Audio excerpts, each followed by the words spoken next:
Hey guys, how's it going? Damn, I forgot how this tasted. Um, Disregard this. I cut myself shaving yesterday. Welcome back to another stream. Uh, and we got a couple things to talk about before we get into this. So, this is going to be a bit of a shorter stream. Usually I stream for like 5-6 hours, maybe sometimes longer. I think my Poppy Playtime Chapter 4 stream was like 8 hours or something like that. But, um, this stream is probably going to be more like 3 or 4, maybe 5, but probably not. I think I'll probably end around 4, so in about 4 hours. I don't know if I'll be able to finish this game in that time. I've never played this game, but I've seen people play it, and it's terrifying. I've because I've been starting. Because I'm starting my new channel soon. I've wanted to kind of balance doing streams on that channel and streams on my main channel. There's going to be a lot of streams that I do on that other channel. And I think that, and I think I'll still do more on that channel, but I do want to do some more streams on this channel that are, like, actually FNAF based. So I wanted to do, like, FNAF fan games more often. Outside of just, like, theory reaction streams, which I'll still do a bunch. But because I do want to do FNAF fan games, I had this one on my list. And then it was like Tuesday or Wednesday or something, and I was trying to decide what to stream on Sunday because I knew I wouldn't be able to stream too long. But I was like, I need to stream something because I still want to stream that day, and I won't be able to stream this Wednesday, so my next stream will be on Friday. So I wanted to do something today. I was thinking maybe a FNAF fan game, but I didn't know what. So I asked my girlfriend, and she was like, do the Joy of Creation. And I was like, shit. Because the Joy of Creation is terrifying as balls, even though I've never even played it. You should play FNAF World of Revelations. I was actually going to, but I was searching for it. I couldn't find it. Is it on Game Jolt, or is it on something else? Because I couldn't find it. I was looking on Game Jolt for it, and I couldn't find it. So is it somewhere else, or was I just blind and unable to find it? I don't know. FNAF World Refreshed. I do still have that on my PC. But yeah, I do want. I downloaded the Joy of Creation, right? Where did I put it? Did I put it in my FNAF fan games folder? I might have. FNAF stuff. FNAF fan games. Yeah, it's here. Okay. But yeah, she told me to do this, and then I was like, fine. And then yesterday she told me that she thought the Joy of Creation was something else. And then she showed me a completely different game called, like, Graveyard Shift at Freddy's or something like that. Which maybe I'll do that at some point, but the Joy of Creation is not that. So, and she was telling me, like, she saw Markiplier play this game, and it's not that scary. And I'm like, what do you mean? Did we watch the same Joy of Creation? I have a strange feeling she watched him play, like, the Joy of Creation Reborn or something rather than story mode. You just see what Scott said on Daco's stream. The thing about there being a 2 coming out soon? Yeah, I did hear about that. People are thinking Ruin 2, Security Breach 2, Sister Location 2, and FNAF World 2. I think FNAF World 2 is the most likely of those. Ruin 2 maybe, but I don't think it would be called that, so I feel like he wouldn't have said that. So FNAF World 2 makes sense to me. And he did say that he might make one at some point in the Daco interview a couple years ago, or like a year and a half ago. What are you guys talking about in chat? What is the best FNAF 1 and 2 movie moment? FNAF 2, I wouldn't say it's the best because it's really dumb, but my favorite moment in movie 2 was the scene with the classics coming back and fighting the toys. That was so funny. And obviously it's like based on the Twisted ones. When I saw Mike going to Freddy's and I was like, "Oh my god, I was right. It's the Twisted ones." So I consider Ruin a sequel to Security Breach, to be honest. I mean, it is, but it's not called Security Breach 2. But I feel like what Scott is talking about is not going to be a Security Breach 2 or a Ruin 2. I feel like they'll probably be called their own thing. Like, the supposed, like, Abyss project, I don't think it's just going to be called a Ruin 2, you know?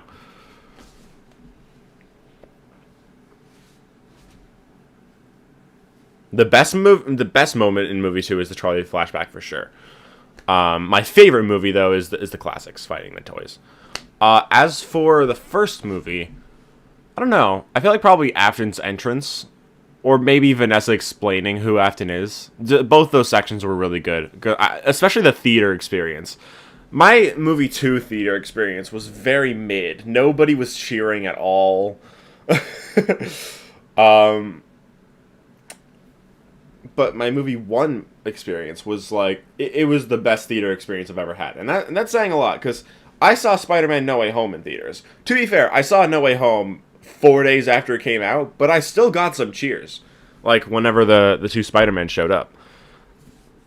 There was like 3 or 4 times when the theater cheered. But with the FNAF 1 movie,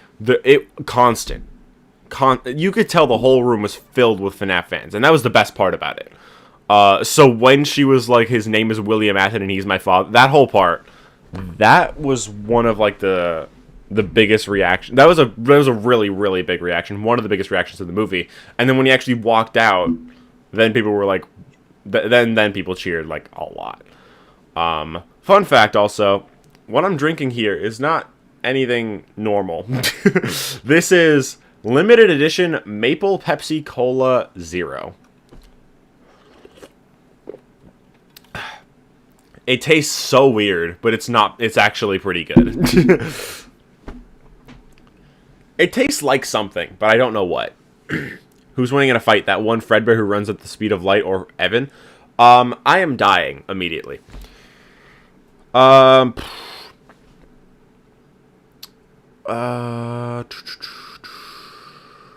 Canadian, of course, and maple cola. Yeah. I wonder if this is in, like, the US or anything. I don't know. Anyway. So, I told you guys in chat earlier that I had that I had a little bit of, I had a few things, important things to talk about, at the beginning of this stream. So, we're gonna do that now. Is it sweeter?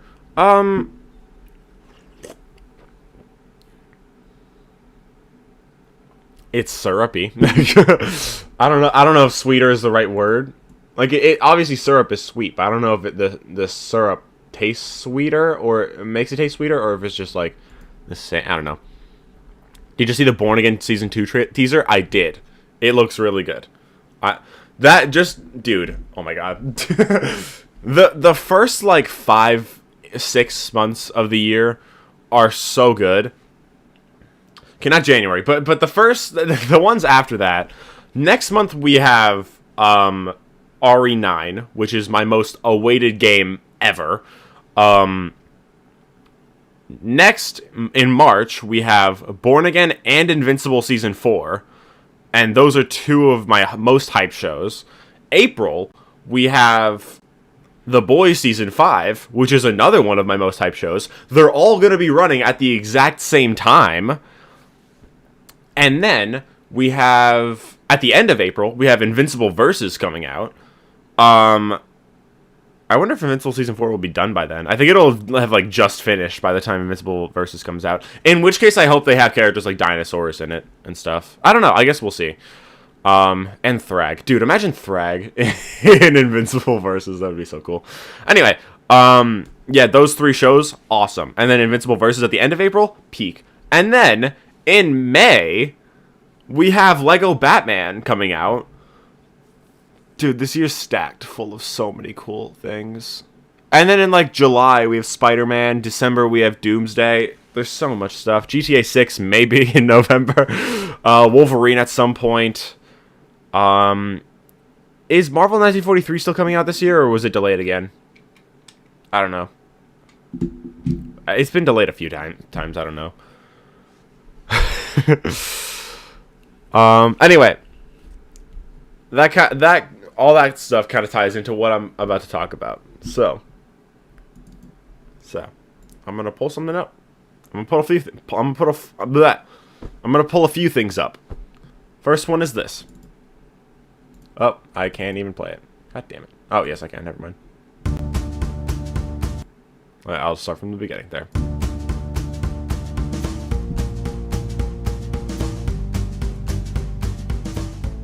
Turn it down a little bit.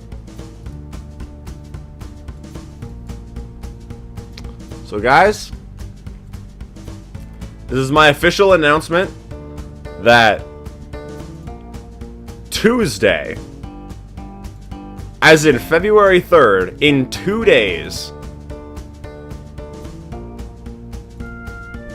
here we are. The new channel is starting, guys. Starting in 2 days. This right here is Mr. Hotshot. That is the channel's name.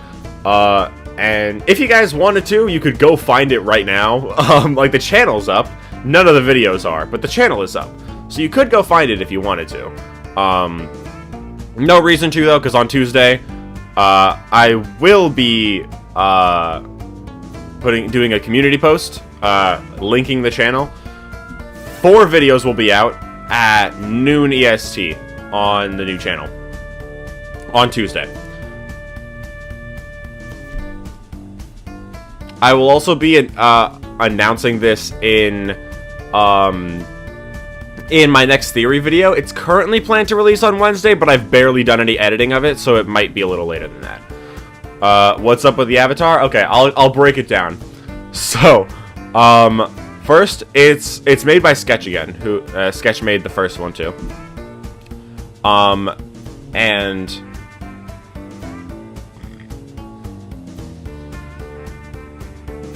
it's modeled after my main one, like where like the general design of it and the glasses. Where do you find the channel? Right now you could just find it. It's called Mr. Hotshot. You can go find it if you want to, but again, you don't really have to because you're gonna get the link to it on Tuesday when it drops. So, anyway, yeah. So, the red around the eye and the one lit up eye, that is representative of Hotshot the character, who is like my split personality in the Mind Zone, Inkwell, Daybreak, Afterglow, and Fractured, all those servers. That's basically what the channel is kind of based on. I'm gonna play the song again. But yeah, so that's what that is representative of. The hat is the Walking Dead hat that I have. I don't know if you can see it right now. You can't. This hat right here. It's this hat, but without the bloodstains, and with the an H instead of a D. That's what that is. It's black sunglasses rather than just regular glasses because just to like kind of change it up, make it distinct, right? There's a Spider-Man on the chest, obviously because it's a channel that's going to be based around superheroes and stuff, partially. And then he's wearing Leon's jacket, so it's meant to like encompass the 3 big things that I'll be doing on the channel, which is zombies for the hat because it's a Walking Dead hat, and the Resident Evil jacket, Spider-Man for the superheroes, and then like the Hotshot persona for the Minecraft stuff. So that's kind of what I gave Sketch a bunch of direction on like what I wanted from it, and she did a really good job.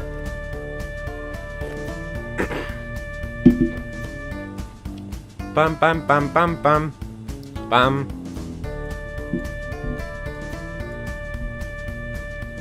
Bum bum bum bum bum bum bum bum ba na na na na na na bum bum bum bum bum bum bum.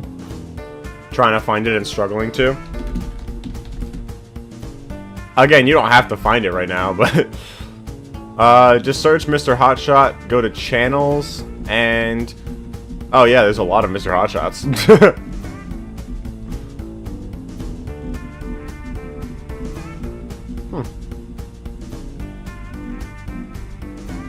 A lot more Mr. Hotshots than I thought.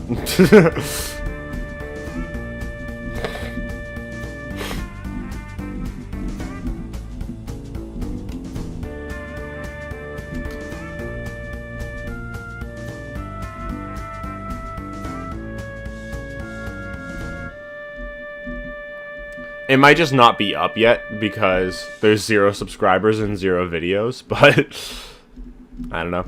Anyway, you can't find it as of now, I guess. Let me see. Maybe I can search this.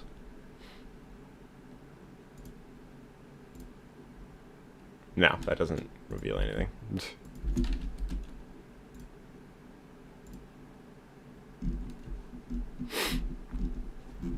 Yeah, you can't find it.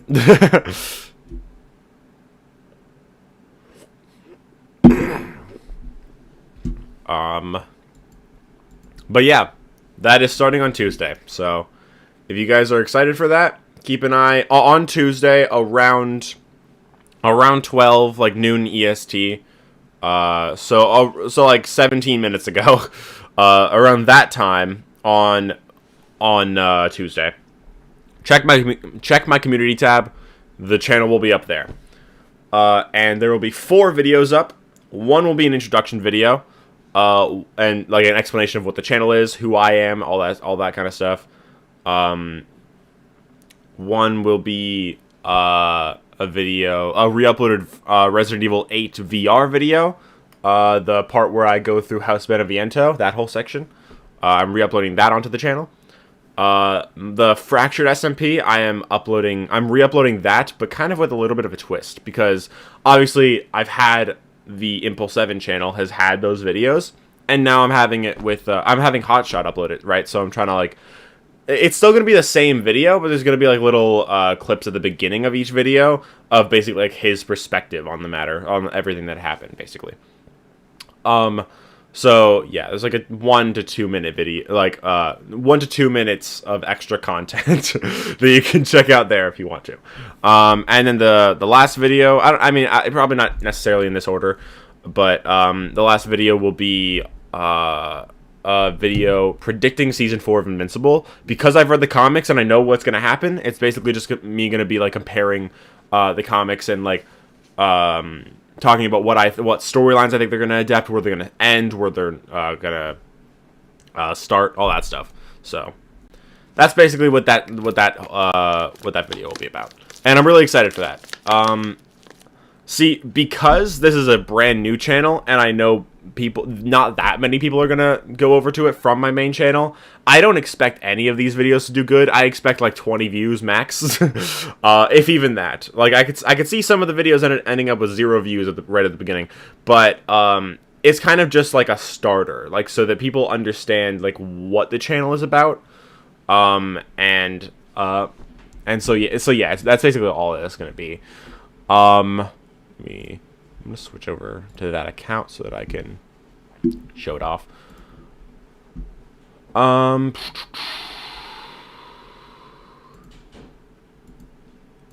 I have 3 streams that are scheduled right now as well. One for Lego Batman the video game, which is going to be the first stream that I do on the channel. That will be, when I said that I was streaming this Friday, I meant on the other channel. This Friday we're going to be streaming Lego Batman the video game. On Wednesday, February 11th, I'm going to be streaming Resident Evil Umbrella Corps, which is highly considered to be the worst Resident Evil game. I'm going to be streaming that with Evan and Connor. I was going to do it like months ago, but then we had to reschedule. So yeah, now we're finally doing that. I'm making sure that we will have no more delays. Eventually, I don't know when, probably before Requiem, theoretically, but I'm probably going to do streams with Evan playing RE6. So, but yeah, I haven't scheduled those ones yet. But yeah, we have Lego Batman the video game part 1 for this Friday scheduled. Umbrella Corps for Wednesday the 11th scheduled. And then, obviously, February 27th, I have my stream for Resident Evil Requiem part 1 scheduled. So yeah. As for videos, all of them are set to release at noon on, February 3rd. I have, the intro video is scheduled at, 11:45, just so that it comes out before all the other ones, so that it is the first video on the channel, because I don't want them, like, all coming out at the same time, but then that one not being the first, like, the top one, you know? So yeah, the other 3, I don't care what order they come out, because they're all coming out at the same time anyway, so it doesn't really matter. But that one is the intro video, so I want that to be first. So So we have an 8-minute video, a 57-minute video, an 11.5-minute video, and a 25 to 26-minute video. So.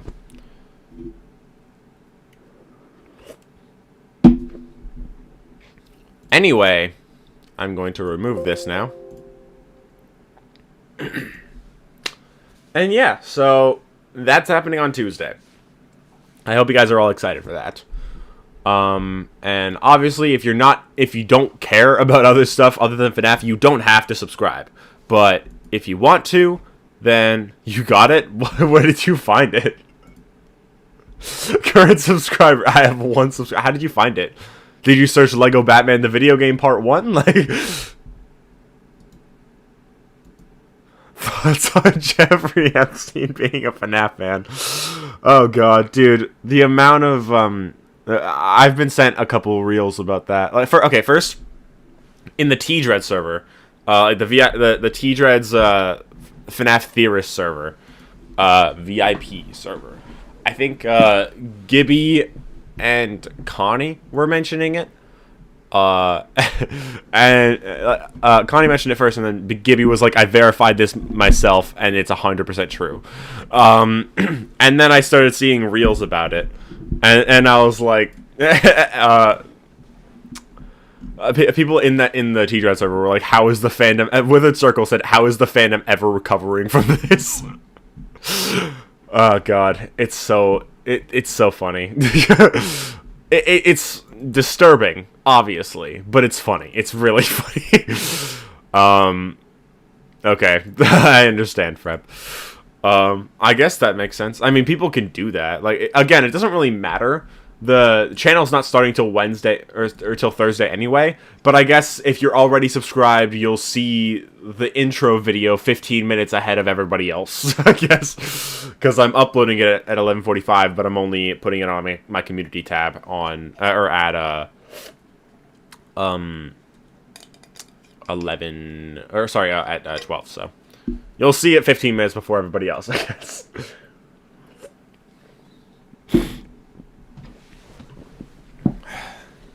But yeah, that Epstein shit, dude, it's so weird, but it's really funny. A bunch of my friends have sent me reels about it too. You are the first subscriber. It says you have 2. Who the fuck is the second one? Oh, chill user found it. Okay. Well, Freb, you were first though. It's okay. Don't worry. The channel now has 2 subscribers. We're on our way. Do you think Jeffrey kept up with the theory?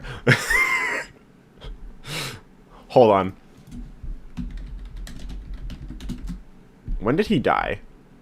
2019. Okay. He died before my channel started, so he didn't watch any of my videos. I think I should take pride in that. But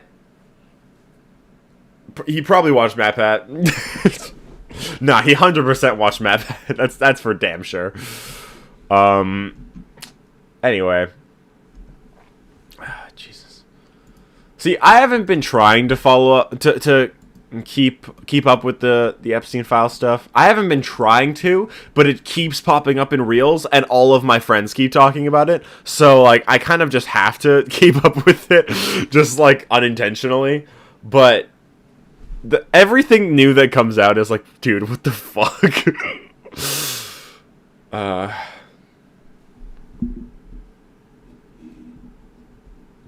William was his most relatable character. You know what? I hope he wasn't. I'm gonna be so honest. I hope Afton was not. Because like Afton was fucking crazy, but he didn't do that to our knowledge.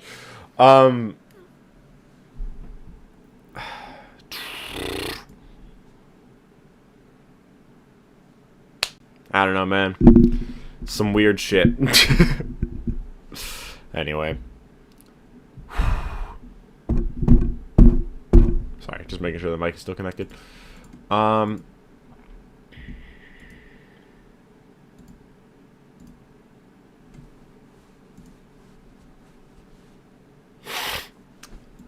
Imagine Freddy Fazbear was in the files and Fazgoo was mentioned. luckily, he died before any of the Fazbear Frights books even started. The first Fazbear Frights book came out in December of 2019. He died in August of 2019. So, we're good. He didn't see Fazgoo. If he saw Fazgoo, he'd be like, I have plenty of Fazgoo on my...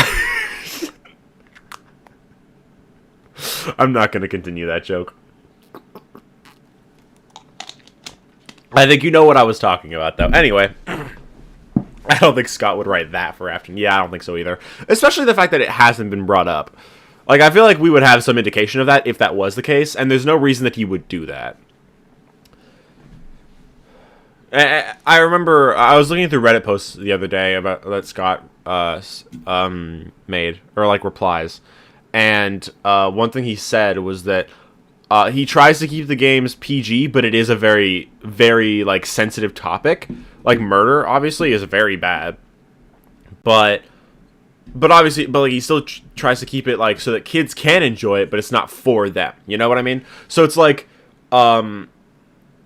he definitely, knowing that, he definitely wouldn't go that far with it. You know? Did he know about the Talbot Files? Again, that was like last year, so. Oh my god, dude! I saw so many memes of like, your favorite celebrity's in the Epstein Files. No, it's not. My favorite celebrity, Black Bar, would not be in the Epstein... Oh my god, it was. That stuff, I saw so many of those. Yesterday, sorry, no, not even yesterday. This morning, like right when I woke up, I was looking at Reels, and I saw one that was like, your favorite celebrity will be in the Epstein Files. My favorite celebrity, Freddy Fazbear, will not be...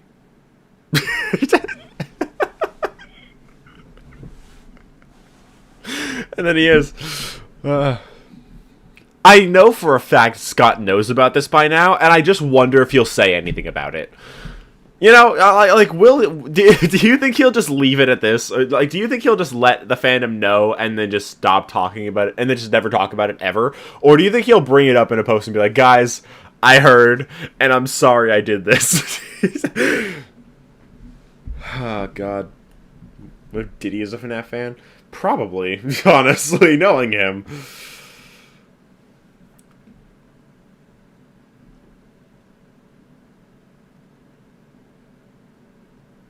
Fazbear should release the Afton Files. Stop this cover-up.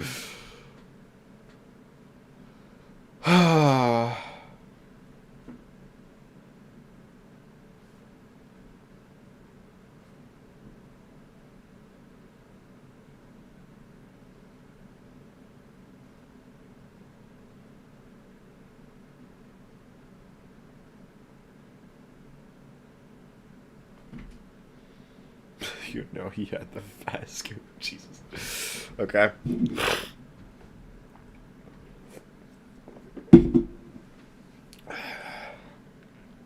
So, we've got the new channel announcement out of the way. We've got the Epstein Files talk out of the way for some reason. I think now's a good time to swap over and start playing, which is fucking terrifying. I don't want to do this at all, but I think I have to. Also, shockingly, my newer Withered animatronic theory now has more views than the first one, which I didn't expect, because the first one has 12,012 views. This one now has 12,656 views. I think I've been noticing, since I stopped doing other like non-FNAF streams, and since I've like removed all my non-FNAF videos, I've noticed my videos have been getting a lot better in terms of views. So I think I was definitely on the right track when I was like, I should make a new channel. I think that was definitely the right decision. The Poppy Playtime stream did pretty well yesterday, or not yesterday, the other day too, on the 28th. I'll definitely stream Chapter 3. I don't know if I'll turn it into videos or not. I don't know yet. We'll see. But it might. I might.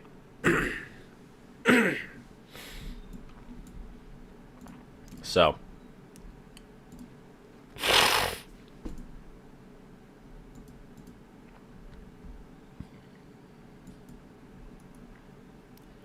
I can just imagine Scott going out to see fucking Iron Lung, right? You guys saw that image of Scott going to see Iron Lung, right? I can just imagine him going to the theater, getting back home, pulling up his phone, and being like, fucking what was found in the files? That's the first thing he sees when he gets home. Or maybe like the next morning after he sees Iron Lung, it's just like, excuse me? What happened?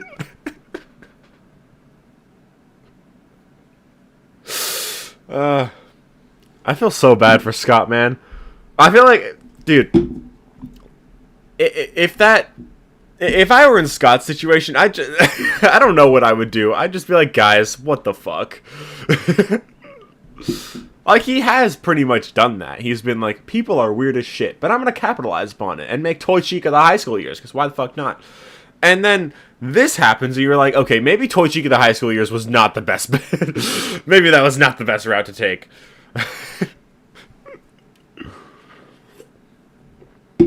I just feel so bad for Scott, man. I don't know how I would react if I was in his situation.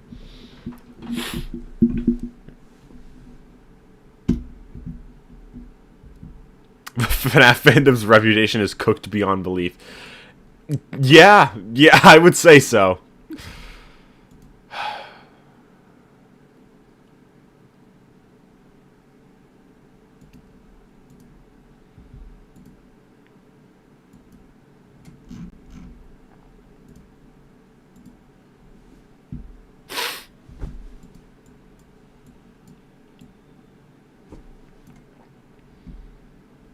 Okay. Gotta pull up Joy of Creation.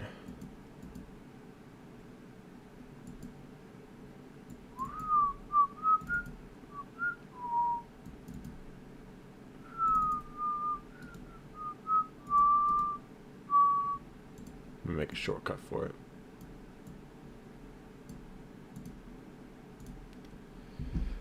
Alright. Here we are. The Joy of Creation story mode. I did open it once, so I didn't get like the opening cutscene, but I think all this should be fine. Theoretically, if it doesn't work properly, then I'll lower some of the settings to ensure that the stream doesn't break. If anything starts lagging, let me know. FNAF content before he died. Never mind, I do get the opening cutscene. Really haven't changed one bit, have you? Wow.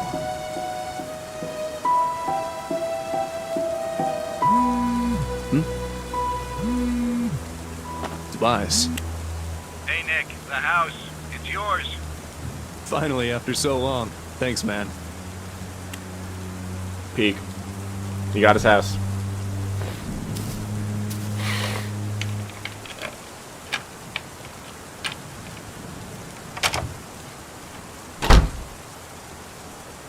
It's been years. So long. Sorry. Decades at least, since I've been inside this house. I lived here when I was just a kid, with my family. My mom, my siblings, my dad. I received a call from Tobias telling me that they were finally ready with the repairs this morning. Took them long enough. It's funny. Even after what happened, and all that time away from home, it looks just like I remembered it to be. Is my memory that precise? Of course, things like the furniture and photos aren't here anymore, but hey, can't blame anybody for that. Right. I guess I better use that memory for something useful. I don't have the full story, nor do I know why it happened, but I can tell you how it started. Everything else is up to you to figure out. This is the story of the night I lost my home, my childhood, and almost my family.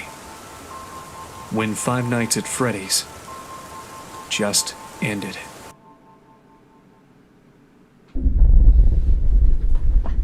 Okay. The Joy of Creation story mode.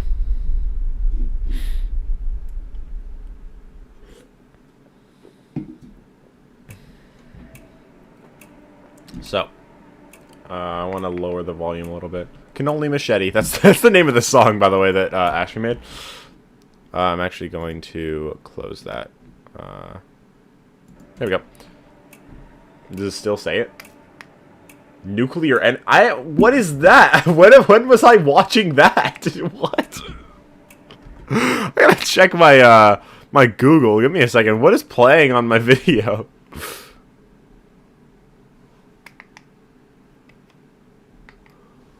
That's not what I was I was watching a Robin Williams special. What the fuck? What is going on? Who knows, man? Honestly, probably would have been more reasonable to leave it on Cannoli Machete. Nuclear energy is I don't know what that is. Anyway. Choose your memory. There's the bedroom.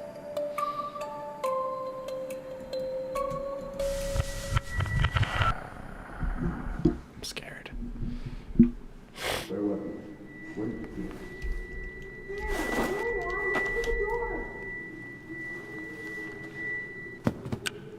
Hello? What are you doing in our house?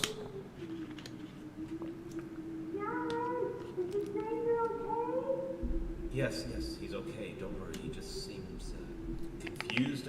Excuse me, sir. Can you tell me your name? Look, man, if you won't talk, I'm calling the police. You can't just barge into someone's house like this. Are you hurt? Do you need any help? Honey, what's going on? I don't know. This man suddenly appeared in our house. Nick on the phone with me, but I don't know. Insanity. Michael! What? I mean, my name. It's Michael. I'm Michael. You asked me that before. Daddy, Michael kind of sounds like you. Excuse me, but just what are you doing in our house? The sun's about to go down. I don't think you should be here. Yeah, I was just saying that. You look a little bit roughed up. What happened to you? I don't know. I can't remember. I'm sorry, but I just don't know. Michael should get up. The floor is bad. Daddy, can you help Michael? Nighttime is coming. It would be bad to leave him outside. I guess. Can you stand? I think so. A bit. I just feel a bit dizzy. Yes, dizzy. Come on, man. Let me help you up. Bro's wearing a suit and tie at home. After that, Dad carried the stranger to our guest room. He thanked me for convincing my parents to let him rest in our house for a night, or at least while he collected his thoughts. After that, Mom put me in bed.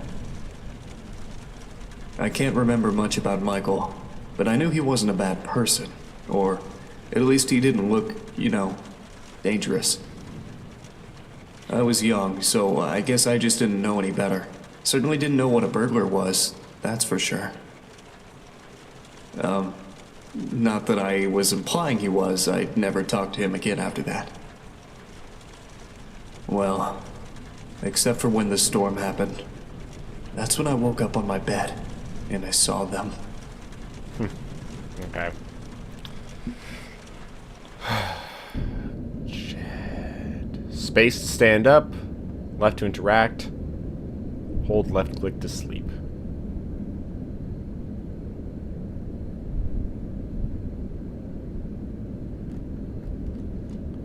X to continue. Okay. Space to stand up or sit down. Look up and left click to sleep. Okay. Alright. Hello? Hello? Nick? Hey, little Nicky, it's... What? He shut up. Oh. That's not good. Michael? Michael? I accidentally pressed X and he stopped talking.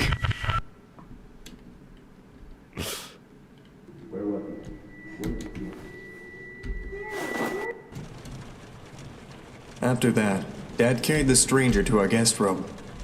He thanked me. There we go.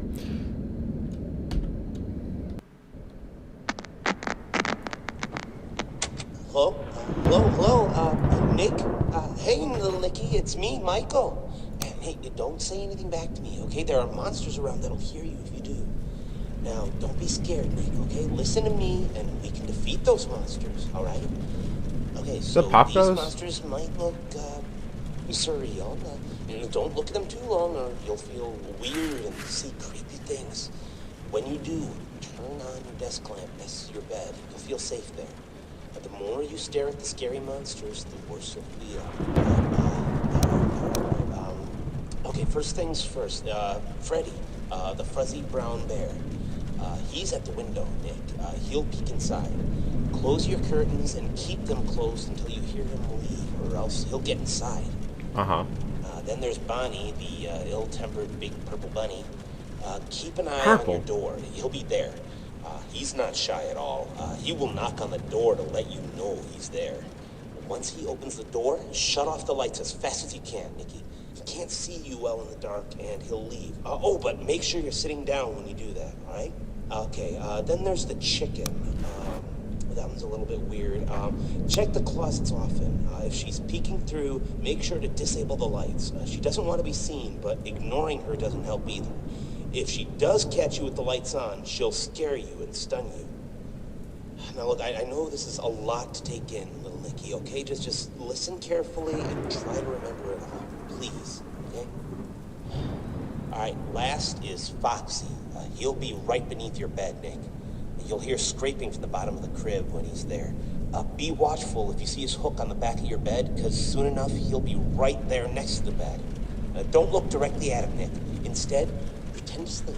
Alright, just pretend to sleep. Yeah, just lie down without moving too much. Look up and close your eyes. Foxy sees eyes as if they're big, bright spotlights, okay? So if you pretend to sleep, he won't know you're there anymore. But don't open them until you know he's gone, okay? Okay, so to recap, Freddy is at the window. So if you see him peeking, close the curtains until he's gone. Bonnie will knock on the door and open it afterwards. Disable the lights and sit down until he leaves. Chica will try to stun you by scaring you, so if you see her peeking through the closet, shut off your lights and don't pretend to sleep. She'll think you're gone. And Foxy will appear under your crib and move upwards. So when he's next to your bed, pretend to sleep until you hear him leave. Alright, you got all that? Alright, good. Listen, I have to go, little buddy. Okay, so what was Chica? Is just turn off the light? Sure of it. That's it? You can do this.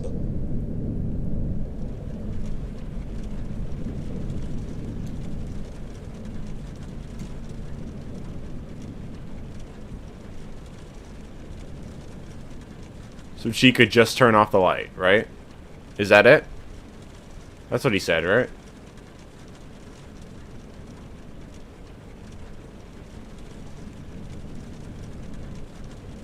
So that Bonnie will pop up from there, Chica will pop up from there.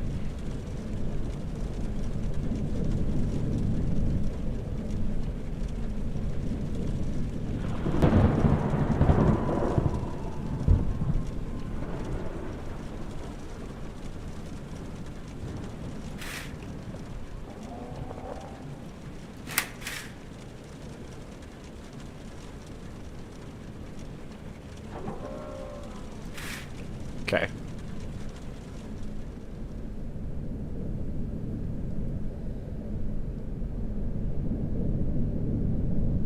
Okay, Chica, just turn off the light.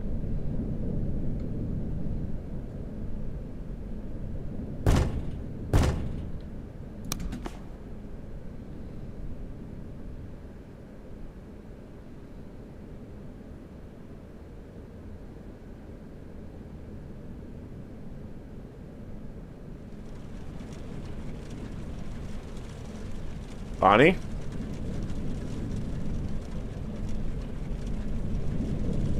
Is he still there?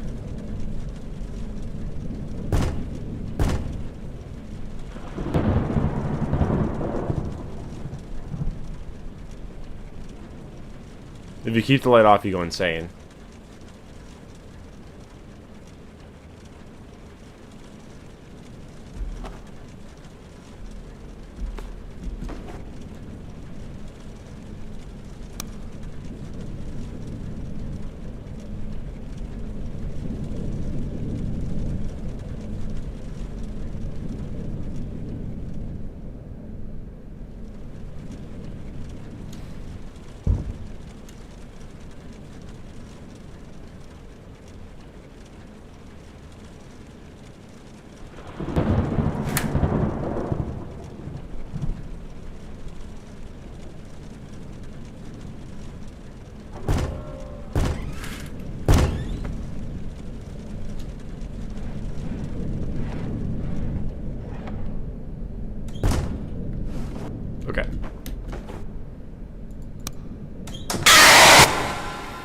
Well, that's depressing.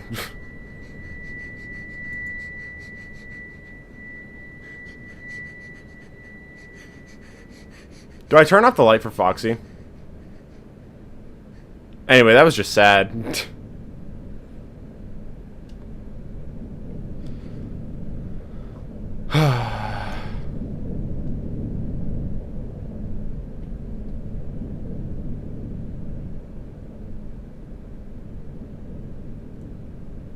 That was very depressing.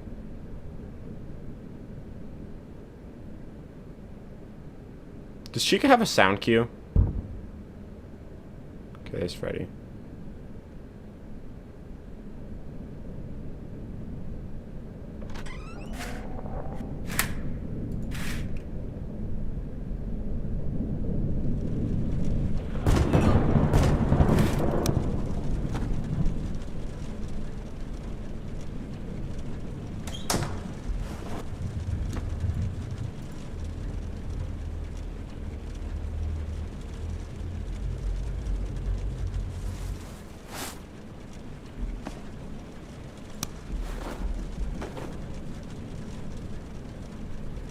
Okay.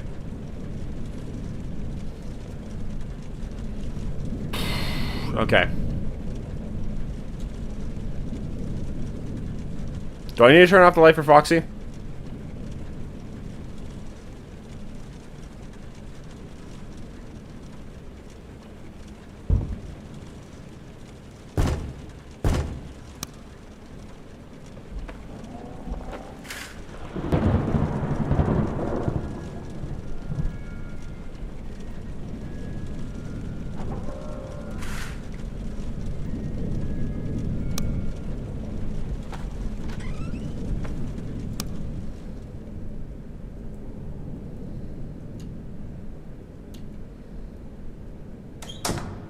Cool.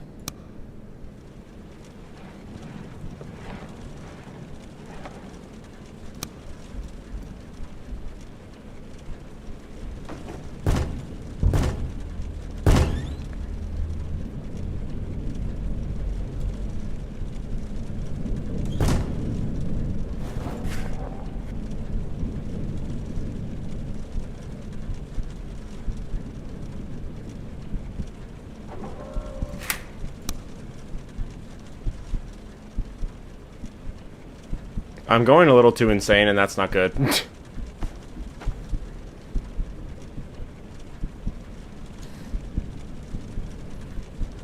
This is not good.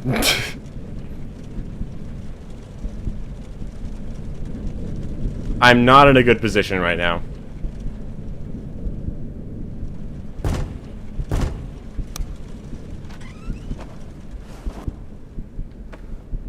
That was Chica.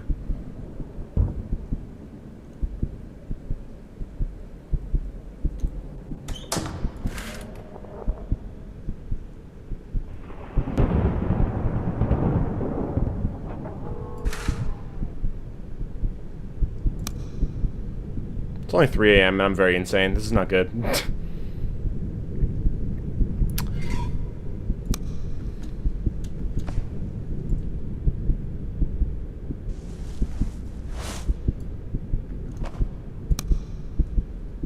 Okay.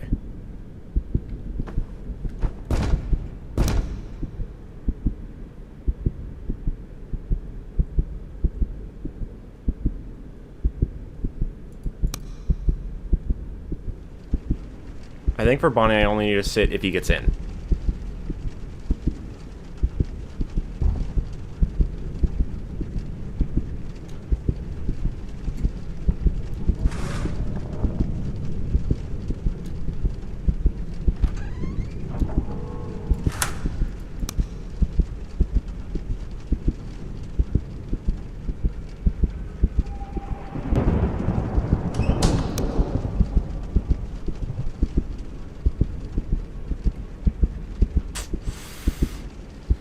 Come on. See, I'm not...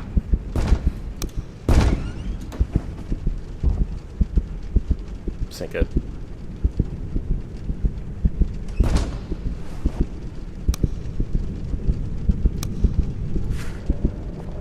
Is that Chica that's there?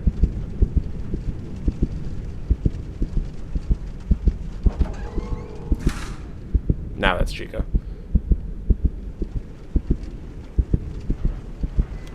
Really? It's only 4? I'm so screwed. I think it's over, guys. What is that? Is that my insanity? I think it's over, guys.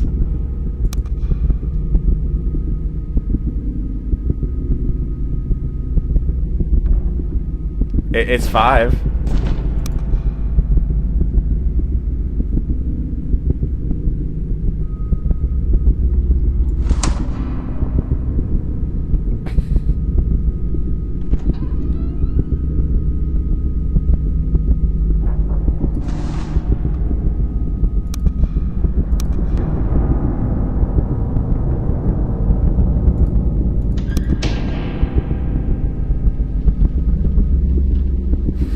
I'm close.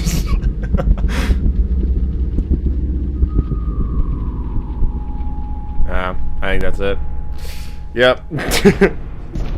We got pretty close, though.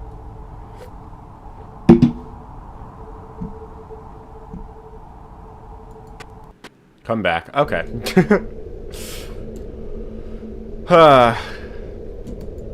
Okay. X to retry. We didn't do too bad, though. We made it to 5. Hello? Hello? Nick? Hey, little Nicky, it's me, Mike. Okay. Light. That wasn't bad. That wasn't bad. We did lose, but that was pretty close. Probably had like 2 minutes left. And the night's pretty long, so...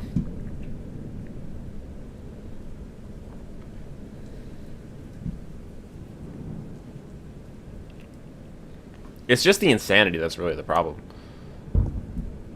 Freddy's there.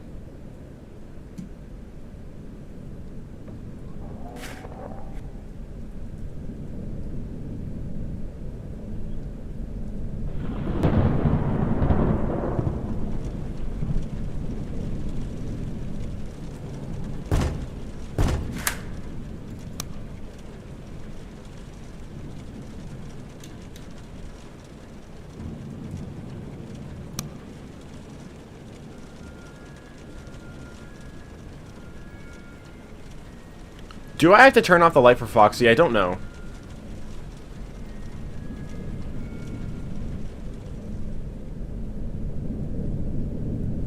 So I think with Bonnie, I turn off the light, and then if he does get into the room, then I sit down. And she could just turn off the light.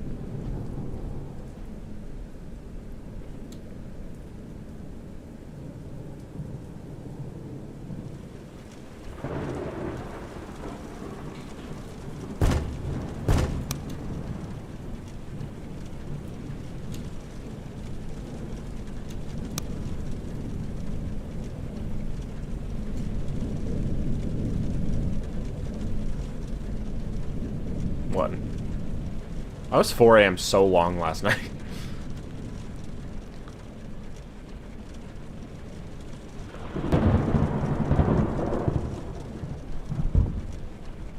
Okay, Freddy.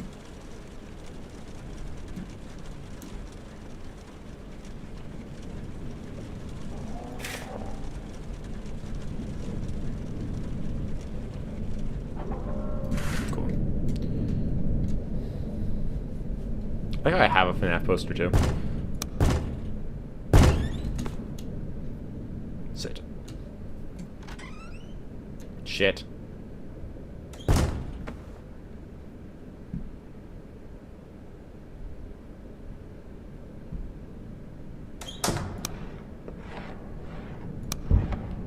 Oh shit, this sucks.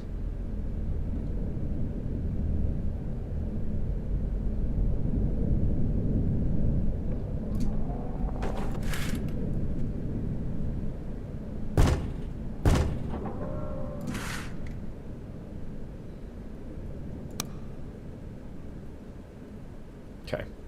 Foxy left. Okay. That was bad timing, but we're okay right now.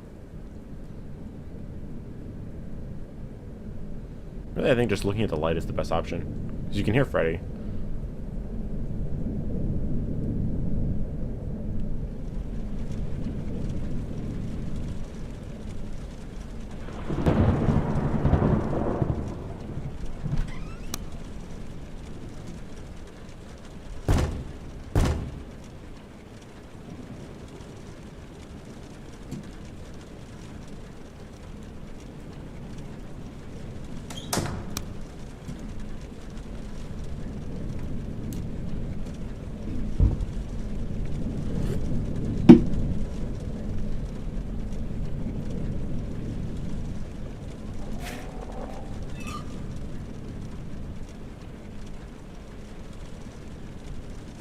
Come on, Freddy, move.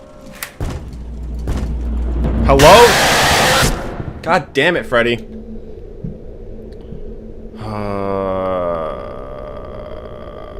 That wasn't even my fault. That was Freddy's fault. I couldn't just not block off Freddy. That was bullshit.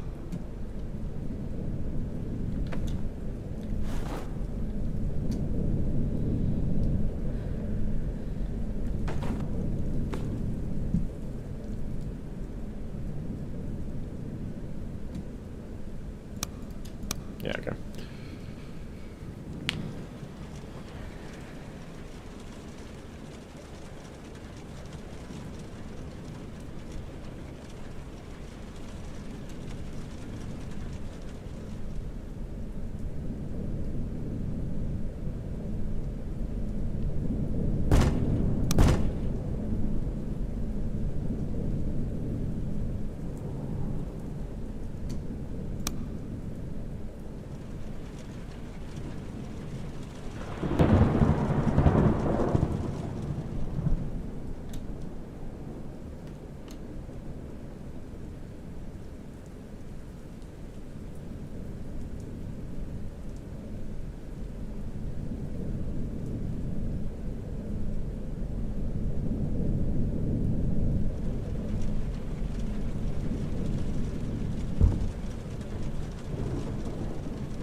Okay, it's 1 a.m.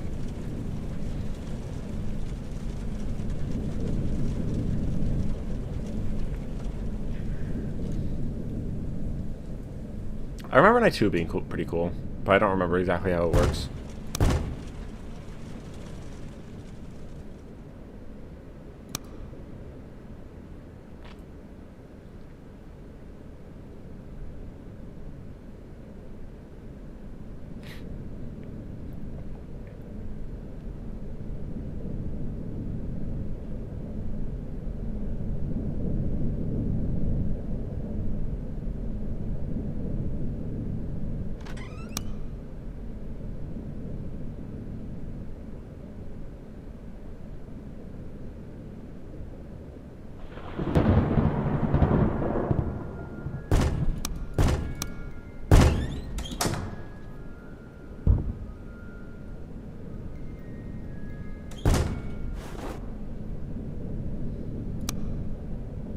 Wait, no, that was Chica, wasn't it?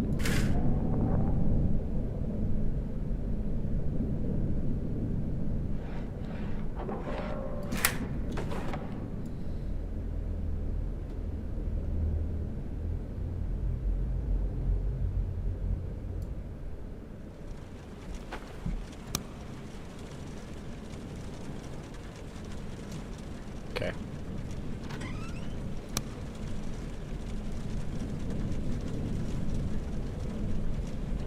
It's 2. Whoops.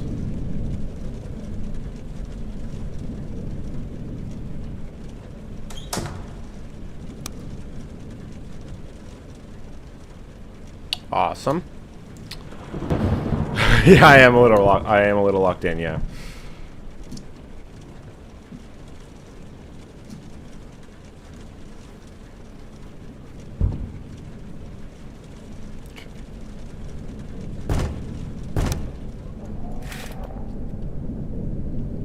Good thing Bonnie didn't come in.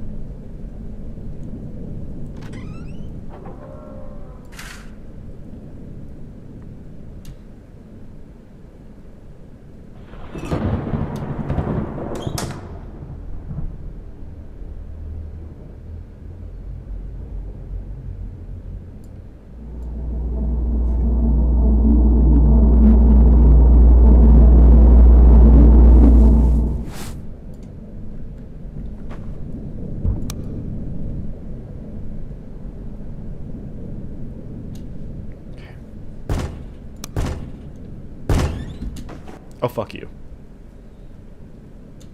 Freddy might kill me here.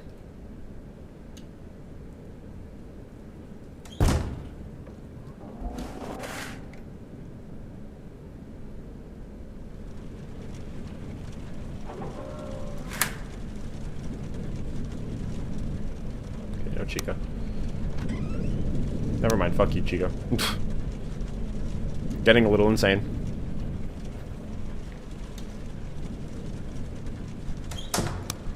Okay. 3 a.m. and we're yellow.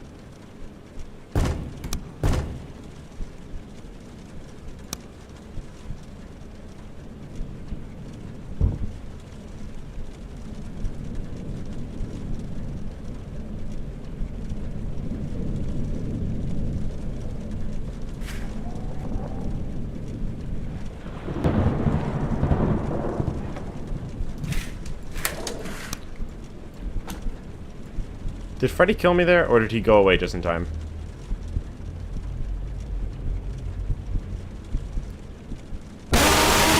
Nope, he killed me. That was really sad. Fuck you, Foxy. See, if Foxy and Freddy show up at the same time, you're done. It's just over. Hello? Hello? Shut up. That's really annoying.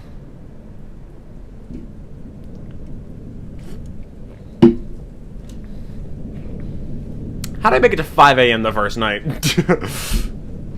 Or for my first try, I mean.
A.m.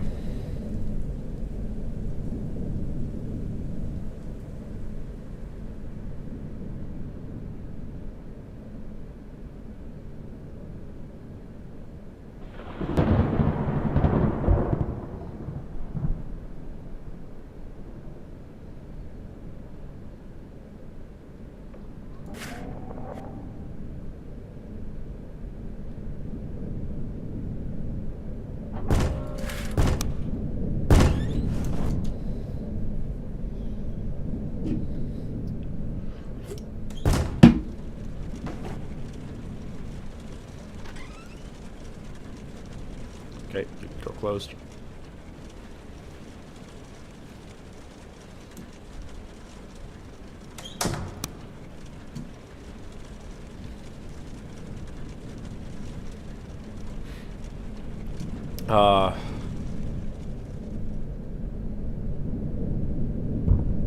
If I did this little This little toddler here. Fuck you, Foxy. Oh, I hate you so much.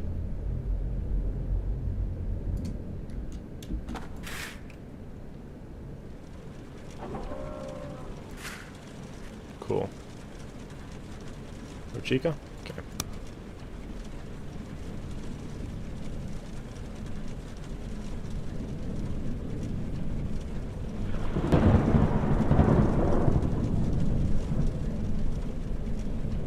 Two.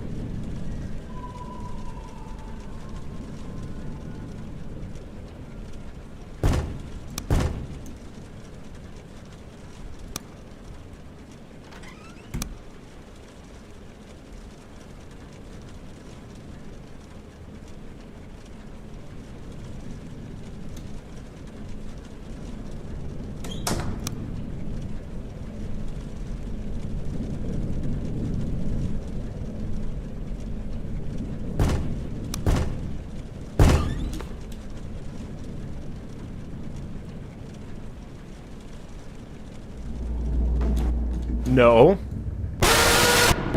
God damn it. I pressed the wrong button. Damn it. That was an accident. That was totally my bad. I meant to look up and sleep, but I accidentally got up. I didn't know Foxy was there. So as soon as I saw him, I was like, shit. Hello? Okay. God, this is hard. See, my first night, I was like, this is only... I got to 5 a.m. This is easy. Why do people always struggle on this? And then again, then it ramped up real quick.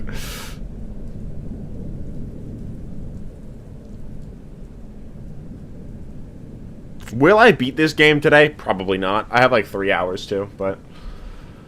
guess we'll see.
Okay, he didn't come in. We're good.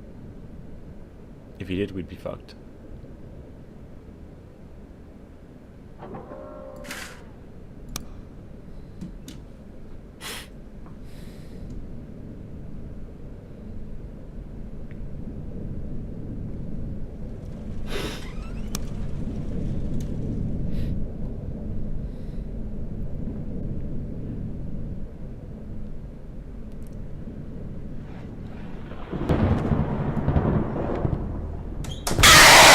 Oh, fuck you.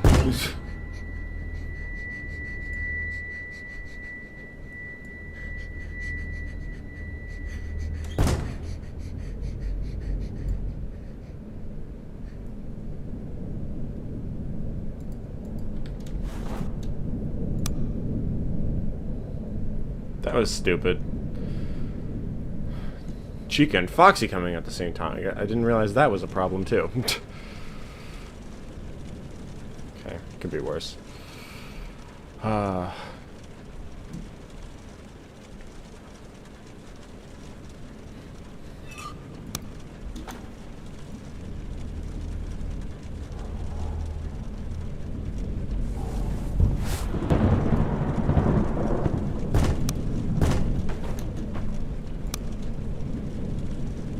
See, he didn't show up. We're good.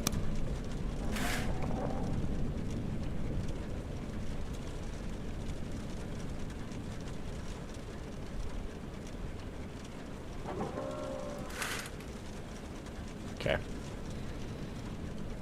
I didn't die that time.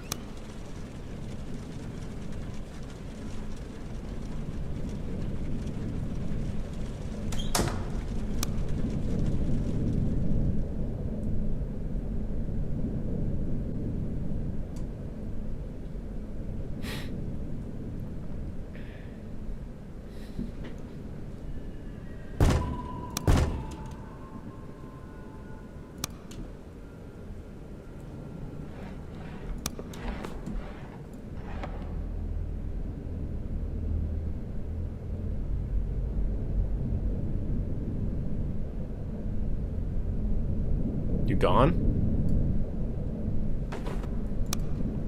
Okay.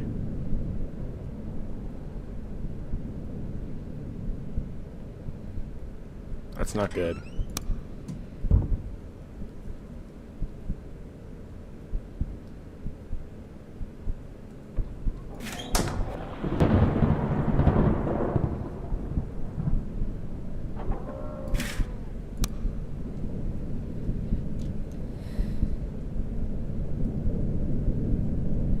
Sometimes Foxy doesn't make a sound when he leaves, which is annoying.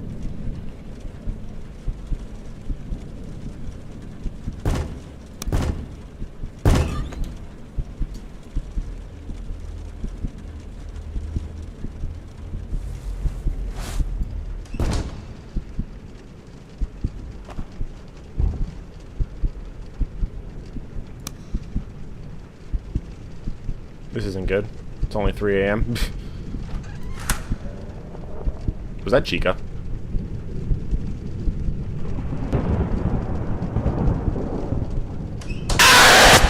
Yes, it was.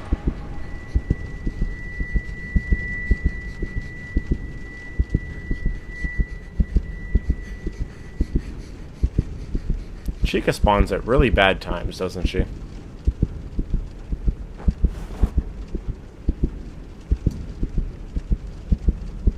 It's already 3 a.m. I'm gonna be honest, most of this stuff isn't even my fault.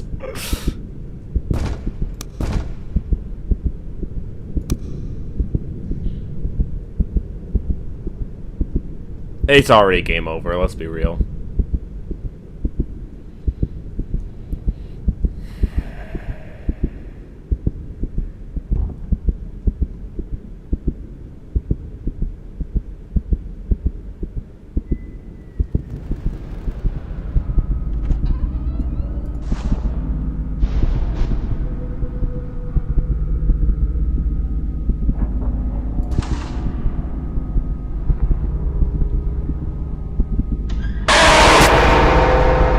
I don't even know what's happening anymore, man. Just gotta quit to main menu. Most of that wasn't my fault. At the end there, I kind of just stopped caring, but most of those problems were not my fault. Foxy doesn't make a sound? That's not my fault. Chica showing up at the same time as somebody else where I have to focus on that person? That's also not my fault. Hashtag blame Chica. For the love of God. Skip all of it.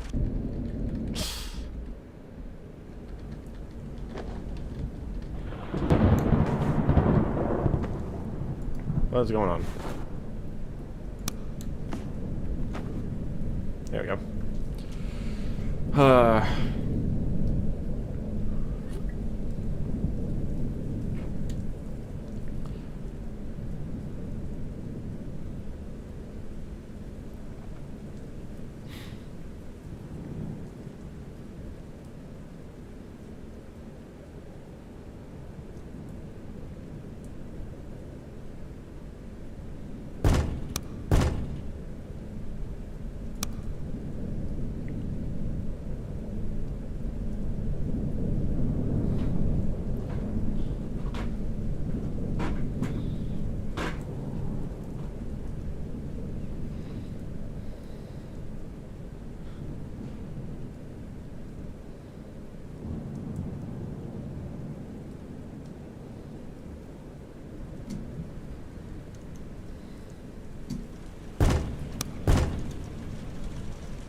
Cool.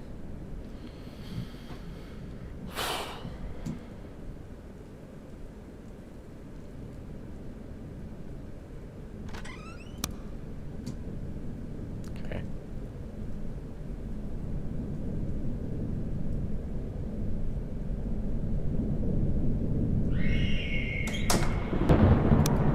Fucking excuse me?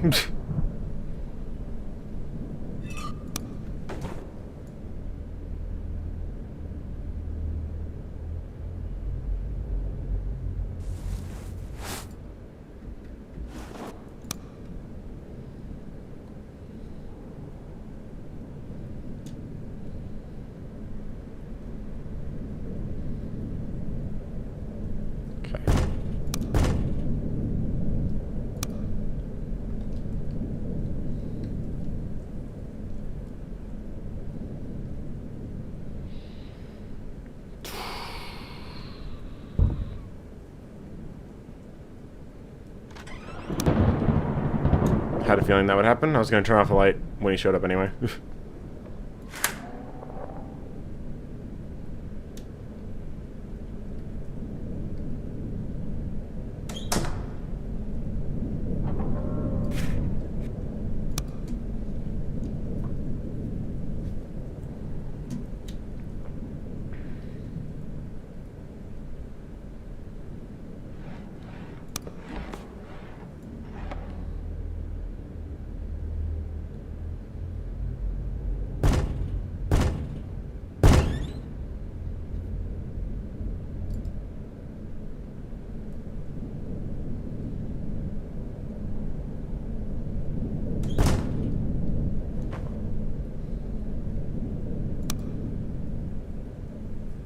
We're a little low.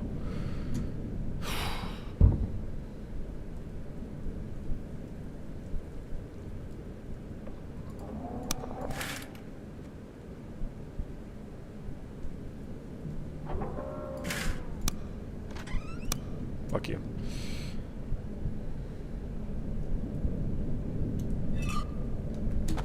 Oh my god. Well, my insanity is going up. Oh, for the love of God, Chica.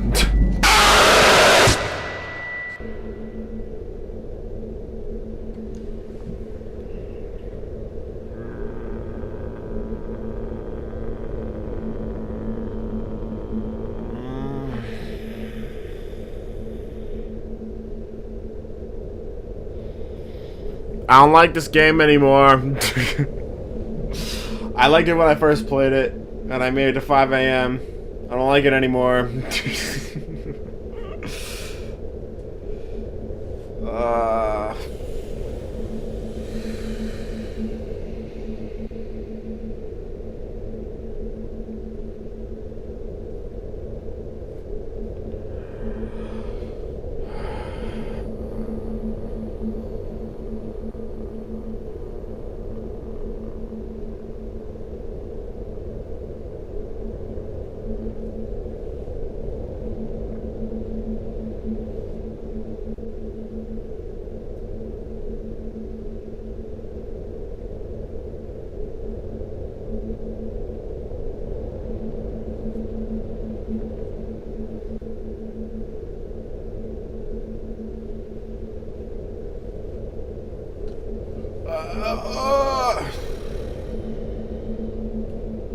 It's annoying. I don't like it. I don't like it.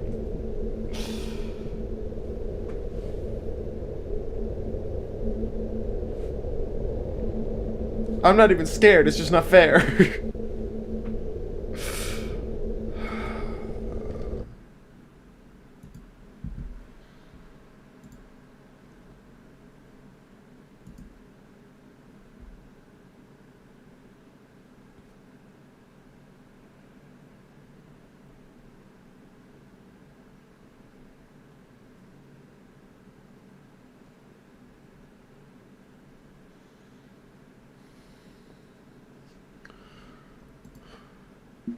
Ah. I don't like it. I don't like it.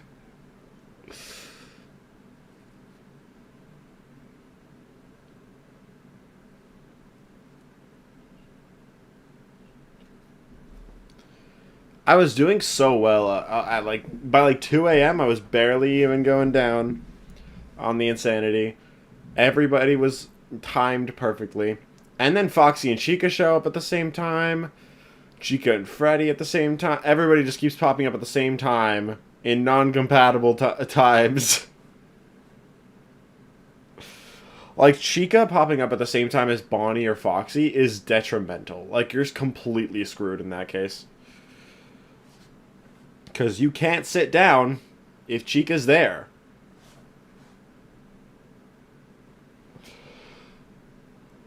Especially if she jump scares you while the others are still there. Foxy and Bonnie, I like that combo. Chica and Freddy could be worse.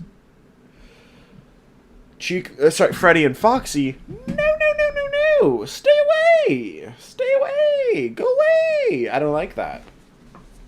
Chica and Bonnie, literally complete opposites. Both need the light off, but one you have to sit and one you can't sit. Not compatible.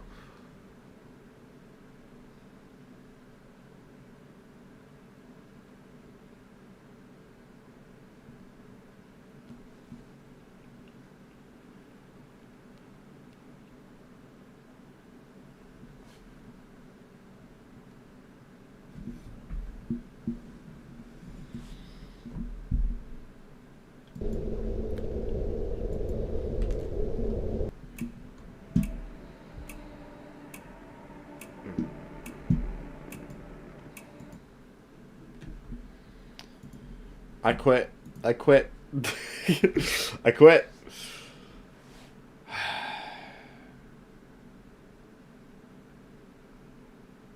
There was one point when I was playing earlier where I think it was Foxy and Freddy, where Foxy showed up when Freddy was at the window, but not at the window, like when he was first walking up to the window. Foxy showed up, and then I had to sleep for Foxy, and Freddy took his time. Like, he really took his time. And then I got up, and then Freddy was there. That's good. Like, when they're appearing at the same time, but then you repelling one gives you the opportunity to... makes the other one go slower so that you can repel them afterwards. That's good. But when they appear at the exact same time, some combinations, it's literally impossible to survive. Like, what happened there with Chica and Foxy? I don't think it was possible for me to have survived that. Which shouldn't be how games work. It's good mechanics, I just don't like when they overlap, because then there's not really anything you can do about that.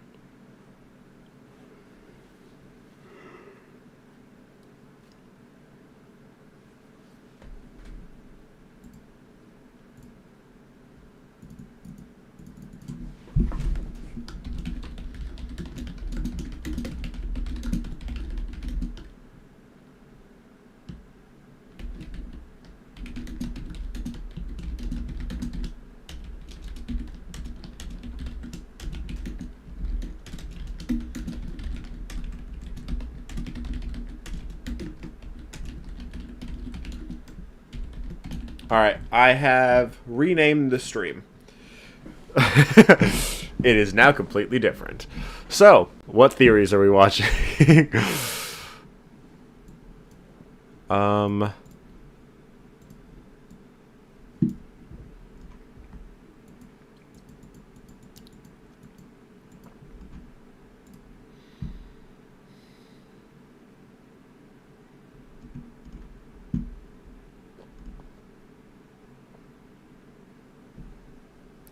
I wouldn't mind that much if the hours were like a minute each. Like if it was more like the actual regular FNAF games.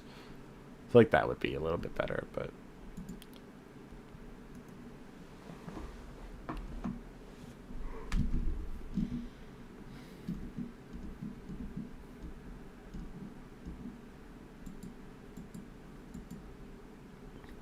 what's going on? Just got back. I gave up.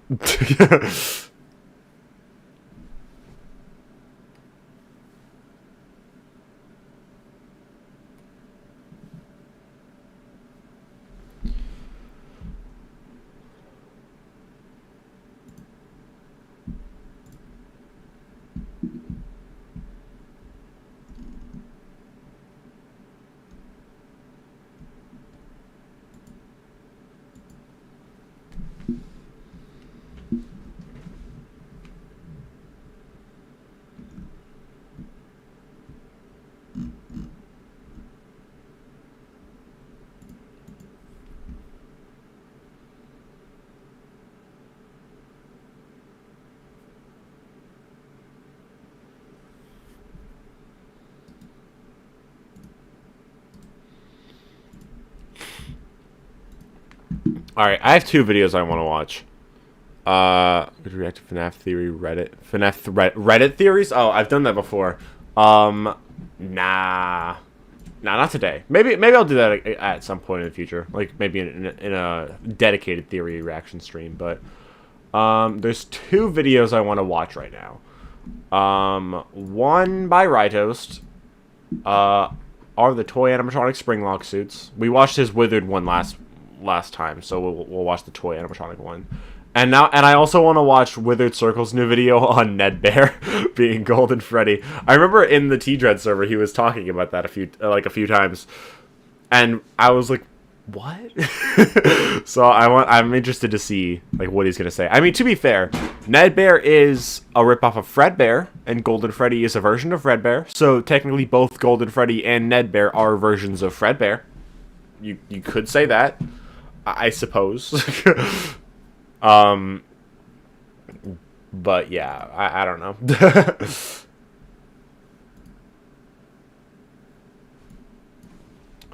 Okay. This one. We are watching this video now. Are the toy animatronic Springlock suits. 11 minutes and 14 seconds. Let's watch. The Five Nights at Freddy's 2 movie provided us with so much lore that some of the stuff fell by the wayside, especially a lot of the smaller details that we just saw but weren't told. One of them being that Toy Chica, and presumably all of the toy animatronics, are Springlock suits. Could the FNAF 2 toys be Springlock suits? Slices, put on your aprons and let's bake ourselves a theory. So straight away, what do I mean by Toy Chica is a Springlock suit? Well, like I said, it's never directly stated in the movie, hey, watch out, she's a Springlock suit or something like that. But near the end of the movie, the marionette sneaks up on Abby to possess her body, and to do so, she bursts out of Toy Chica's chest, which is then exposed for the rest of the movie. I can't believe I'm writing a theory about Toy Chica's exposed chest. Anyway, if you look at the endoskeleton inside of Toy Chica's chassis, wouldn't you know it, those are Springlocks. If you're not certain, here's the Ella doll Springlock suit we see in the first movie, with the same setup, and here's Springtrap himself with the same setup. These articulated ribs are the movie version of Springlocks. Okay, so I get it. This is the FNAF 2 movie. And in Secret of the Mimic, they're kind of shown to be the same kind of mechanism. How do we know if lore from the movie can even apply to the games? Well, here's the thing. There's nothing that says we can't bring it over to the games. But at the same time, there's no reason we should. But when has that ever stopped a FNAF theory from being created? And that's just the thing. There's corroborating evidence within FNAF 2 that could tie into this very theory. The main spotlight that has been given to the games from this context of the movies is aimed at Endo 02, the endoskeleton we see in FNAF 2, which is presumably inside of the toys and the Withers. After all, while we can't see inside the toy animatronics, the snippets we get of the Withers does line up with Endo 02. Note the similar arms and legs. Now let's focus on Endo 02 here for a moment. Really look at Endo 02, especially in comparison to Endo 01. Not only is this, frankly, a more realistic looking endoskeleton versus what is essentially a metal stick figure, these rib-like patterns are really suspect, especially with what we know from the movies. But it's not just the movie connections and design. Look at these cage-like arms and legs. This kind of looks like something that's built to be pushed to the side so you could fit a human arm inside of it. Now, the ball joints notwithstanding, but when has Scott ever been consistent with design? But the comparisons don't just stop there. Here's what's really interesting. We have got to the point where literally... Here's what's really interesting. We have gotten to the point... Base 44. As pointed out by this tweet, both the FNAF 3 Springtrap model and the newer, updated Dead by Daylight Springtrap model have endoskeleton parts that are eerily similar to the Endo 02. Note the arms, note the legs. That's weirdly close, right? So, all of this to say, if we know for a fact that Endo 02 is the endoskeleton inside of the toys and the Wizards, and that parts of it resemble a confirmed Springlock endoskeleton and look like the Springlock endoskeleton from the movie, I think the toys and Wizards either are Springlock suits that were never used or were made by somebody who had only built Springlock suits previously. Okay, so is that true? Well, again, none of this is definitive, but it's worth looking into. If we can assume that the Wizards and toys were made by somebody who had only made Springlock suits beforehand, we might be able to figure out who made each animatronic set in general. Something that, for half of the cast, we really don't have a good answer for. Is that a door?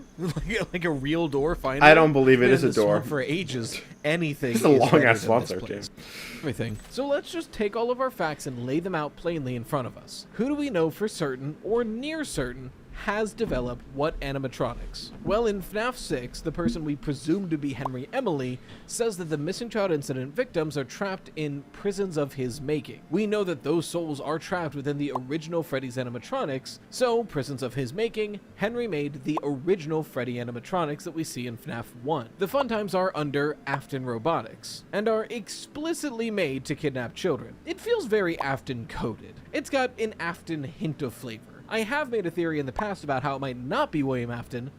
It's probably William Afton. From Secret of the Mimic, we know that Edwin Murray was making Springlock suits. He did, really? This would have been likely after Fredbear's Family Diner was already a thing. Not to mention, his Springlock suits seem newer and better. After all, the ones we know about, with a little bit of water or you fall wrong, you instantly die the most painful death possible. Meanwhile, we fall several stories in Captain Springlock, and we're just like, okay. Granted, there is an audio where Fiona mentions to update the Springlock design because they're dangerous, but again, that would be an updated version after Fredbear's Family Diner is already a thing. We even get this audio in the fake pizzeria, where Edwin bemoans having to change from using Springlock suits. So it's something that they are aware of, and he's making better ones, but Fazbear seemed to already be using Springlock suits at this time, so it's unclear if he actually made them for Fredbear's Family Diner, or if the technology was brought to Edwin. We're not sure who made those Springlocks. We also have a pretty good idea that Henry Emily made the Rockstar animatronics of FNAF 6. Not that important for this theory, but I figured I'd mention it. So with all that in mind, plus the notion that we not only have a set of failed lookalike Springlock animatronics, but functional, sister location adjacent Springlock animatronics, I think we have a timeline forming here. So let's think about this timeline. I had always kind of headcanoned that William Afton was the one who made the Springlock suits. After all, they're incredibly dangerous and not very good, which seems like something William would make. Not to mention the incredibly common theory that Fredbear's Family died. I don't think that's true, considering in the books it was very directly stated to be Henry that made the animatronics at Fredbear's, so... was something that William really headed, and then when Henry joined on, their partnership formed Freddy Fazbear's Pizza. I don't think that makes as much sense, because in every other depiction of Fredbear's Family Diner, Henry's right alongside him, but I'd like to think that whoever made the original Springlock suits, William was at least a hand in it. Either he's the one who originally made the Springlock suits, or he helped Henry to create them. Then a few years pass, and after the whole weirdness with Murray's costume manor, they decide to pivot fully away from Springlock suits. It avoids the liability, and it distances themselves from Murray's costume manor. It's at this point that Henry Emily makes the original Freddy Fazbear animatronics. Then, timeline stuff happens, the missing child incident, Charlotte's death. Enough deaths happen around Freddy Fazbear's Pizza that Henry Emily steps away, and the Freddy Fazbear's Pizza restaurant shuts down. But at this point in the timeline, I don't think William Afton has figured out possession or resurrection. This would be after the crying child's death, which I think is a motivator for him to look into immortality and possession. But killing kids and putting them into an animatronic suit didn't seem to work. But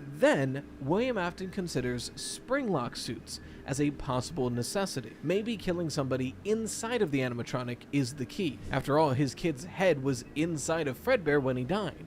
Maybe that's the difference. So William Afton tries to open up a new Freddy Fazbear's Pizza, one where he would instead make all of the animatronics function like Springlock suits. No, it's not his newest. It's not their newest video. It's one they made like 4 weeks ago. Yeah, January 2nd. So just about a month ago now. This one's basically just about the toys being Springlocks. I get their point. I think I personally don't think that the Bite victim's death was a motivator. I think more so Charlotte's death was. Whether it's before or after the Bite victim died, I think that Afton killed her out of a revenge or jealousy against Henry, and whatever the case. I don't think it's like his son died from Henry's machine, so he kills Henry's daughter. I don't think it's that. I think it's more so just like Henry is much more beloved as like a public figure, and he's more successful than Afton, and then Afton and he has like a family that he loves. Well, Afton is a psychopath and can't really love, so he's kind of just jealous that Henry is better than him in a way. So I think that Afton kills Charlotte, and then he sees like that she possesses the puppet. That's what I think, and then that leads to him killing the missing kids. Well, I think that leads to him trying to I think that leads to him making the fun times to kill kids, and then Elizabeth possesses the animatronics, so then he wants to experiment with like different ways that they could die, which leads to him stuffing the missing kids into the classics, which gets them possessed. So like first it's like proximity, then it's like being killed by the animatronic, then it's just being killed in the animatronic. So different ways of killing people and trying to experiment with the different methods of possession. That's what I think. As for the toys, you could say that like he wants to keep creating more possessed animatronics in order to like experiment with them more, because he has the fun times obviously, but then after Elizabeth dies that kind of shuts down. So maybe after the missing children incident he wants like a more efficient method, so maybe he uses the toys to do it in some way. Someone asked, like, what's my next theory going to be about? It's kind of similar to that idea. I mean, I don't really talk about that part specifically, but I do talk about the idea of, like, the toys being the ones that killed kids, or people in general. You should play Undertale on stream, all 3 endings, and search for as much lore as possible. I do want to play Undertale at one point. I already own it on Steam, because it was, like, $1 once. Like, it was on sale for, like, $1, so I was like, yeah, I might as well get it. Excuse me. So I will end up streaming that. That is something that I would stream on this channel, not my other channel. So, with the idea of really making the fun times, but because it's so terrible at making things, they fail because they killed Elizabeth. I think they were supposed to kill, honestly, considering the claw mechanism that they have. But to be able to put children inside of it and activate the spring locks. He tries to copy Henry's designs, but they're not William. He fails those prototypes and creates the Wizards instead. So he just tries to create versions of the characters in his art style, for lack of a better term, which then creates the toy animatronics. Now, I hear you, that's a big pitch. But think about what William Afton definitively creates. The Funtime animatronics. Cutesy, characterized versions with rosy cheeks. I mean, hell, Mangle is sometimes Funtime Foxy, depending on what version of the story you're telling. So the idea that William Afton's art style lends itself to the toy animatronics has evidence looking at the sister location animatronics. Then, you know, the mess of FNAF 2 happens, William Afton makes the Funtime animatronics, that's a whole mess, and that's all of the relevant animatronics for this timeline. So definitively, Henry would have made the original Freddy's animatronics and the Rockstar animatronics. Edwin Murray would have been involved in the process at some point but never fully created an animatronic for the company, and William Afton would have helped with the creation of the Springlock suits and definitively created the Withered animatronics, the toys, and the fun times. And as far as I'm aware, that's all of them. I mean, there's the nightmares, but like Nightmare Experiment, hallucination. You get the thing. Who cares? That doesn't count. They're like mostly hallucinations. So what do you think? I think this theory might finally definitively tell us who made what animatronic. Did William Afton actually make any animatronics? It seems maybe so. Just they were always either glitchy or deadly. It seems on brand. In the meantime, if you want to know what the movie tells us about the Withered animatronics and Charlotte and Emily, I made that theory last week, which you can find right here. For our fan art featured on the channel, make sure to share with hashtag ToastArt. A huge thank you to the best channel members, the Dome Risers, and don't forget to go to tryfume.com. That's TR. Alrighty, not a bad theory. I still disagree heavily with the Wizards not being the classics, and I think they're kind of... I think they just forgot that that was always kind of the case in the games, and the movies are the only instance of that not being the case. And I mentioned this the last time we watched one of the theories, where they had this whole system where it was like, does it work in the games? And is there any evidence for it in the games and all that stuff? And like that, just whatever the system was, I forgot what it was exactly, but they kind of just didn't do that with the Wizards being the classics, and they kind of just stuck with them not being the same, even though it's only the movies. I don't know. I feel like they should just look into that a little bit more, but either way. Let's watch this one. This is by Withered Circle. This is called This FNAF Character is Secretly Golden Freddy. Trust me. And Ned Bear is in the thumbnail, so I have no idea what this is about, but it's 16 minutes long, and 16 minutes and 30 seconds long, so let's go. FNAF is a franchise with a lot of intricacies, a lot of secrets, and a lot of characters. But while FNAF theorists focused most of their attention on the big names like Springtrap, Golden Freddy, or even Circus Baby and the Mimic, there's still hundreds of smaller characters hiding treasure troves of lore, waiting to be discovered. And I think I just found one. Listen to this voice line from Ultimate Custom Night. Don't you hate getting killed by obscure secondary characters? What if I told you that this singular voice line has the potential to completely change your idea of the FNAF lore? Not even just this voice line, but this very specific character that says it. A character that I assure you no one has thought about for more than 5 seconds, except me. Ned Bear. This guy holds the key to understanding one of the biggest questions the FNAF community has ever had, and he's the biggest unassuming lore bombshell of FNAF 6 and the Ultimate Custom Night. Ned frickin' Bear is the character that ties everything in a bow and makes the story of the original Five Nights at Freddy's saga make so much more sense than we thought. Have I gone insane? Yes. Am I onto something? Maybe. So, without further ado, let me explain by far the craziest FNAF theory I've ever made. To begin with, let's start by introducing ourselves. This is Ned Bear. Ned Bear is one of the 5 mediocre melody animatronics you can purchase alongside Happy Frog, Pig Patch, Mr. Hippo, and Orville Elephant in FNAF 6. He takes on the appearance of a brown bear with mismatched green eyes and a flimsy red hat. Mediocre melodies aren't really a big deal in Freddy Fazbear's Pizzeria Simulator, however, but there are a few interesting details about Ned Bear in this game that are absolutely worth bringing up. Firstly, he's the only mediocre melody with a risk rating in the pizzeria menu. This is the menu that calculates if an animatronic can pose a threat to your pizzeria and its clients. Watching his dancing animation and jump scare in Ultimate Custom Night makes it clear that he's a bit more flimsy than his fellow band members. And speaking of UCN, that's actually what I want to talk about the most. As I'm sure you know, Ultimate Custom Night was an insanely ambitious game that featured some of the most iconic characters in the Five Nights at Freddy's franchise.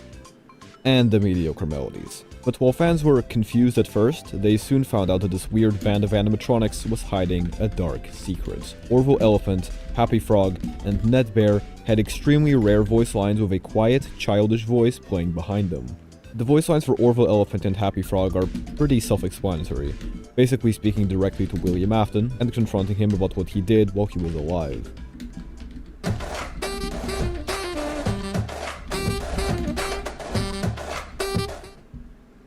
Sorry, I'm writing notes right now for a kind of like a mini theory that I might make at some point. I'm gonna pause this for a second and just write down this stuff. It doesn't really have anything to do with this video. It has more to do with the last video, but it's not like I might make it at some point. I don't know for sure though.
Sorry, I'm very silent right now. I'm just typing. I'm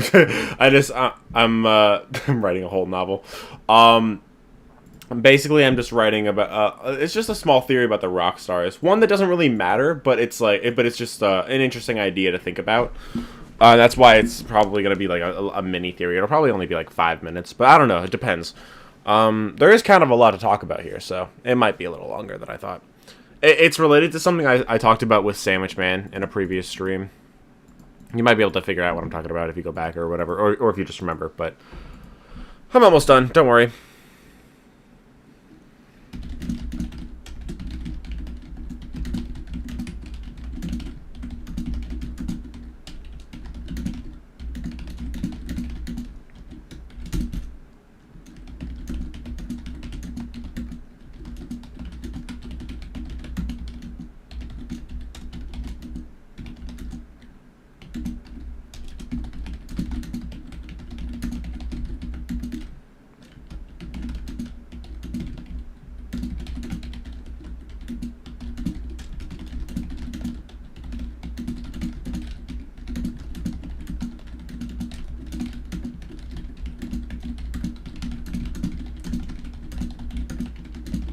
Alright.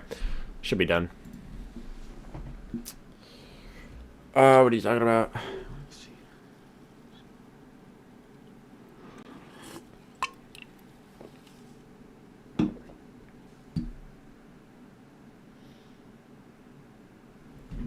That's just how the fetch story ends.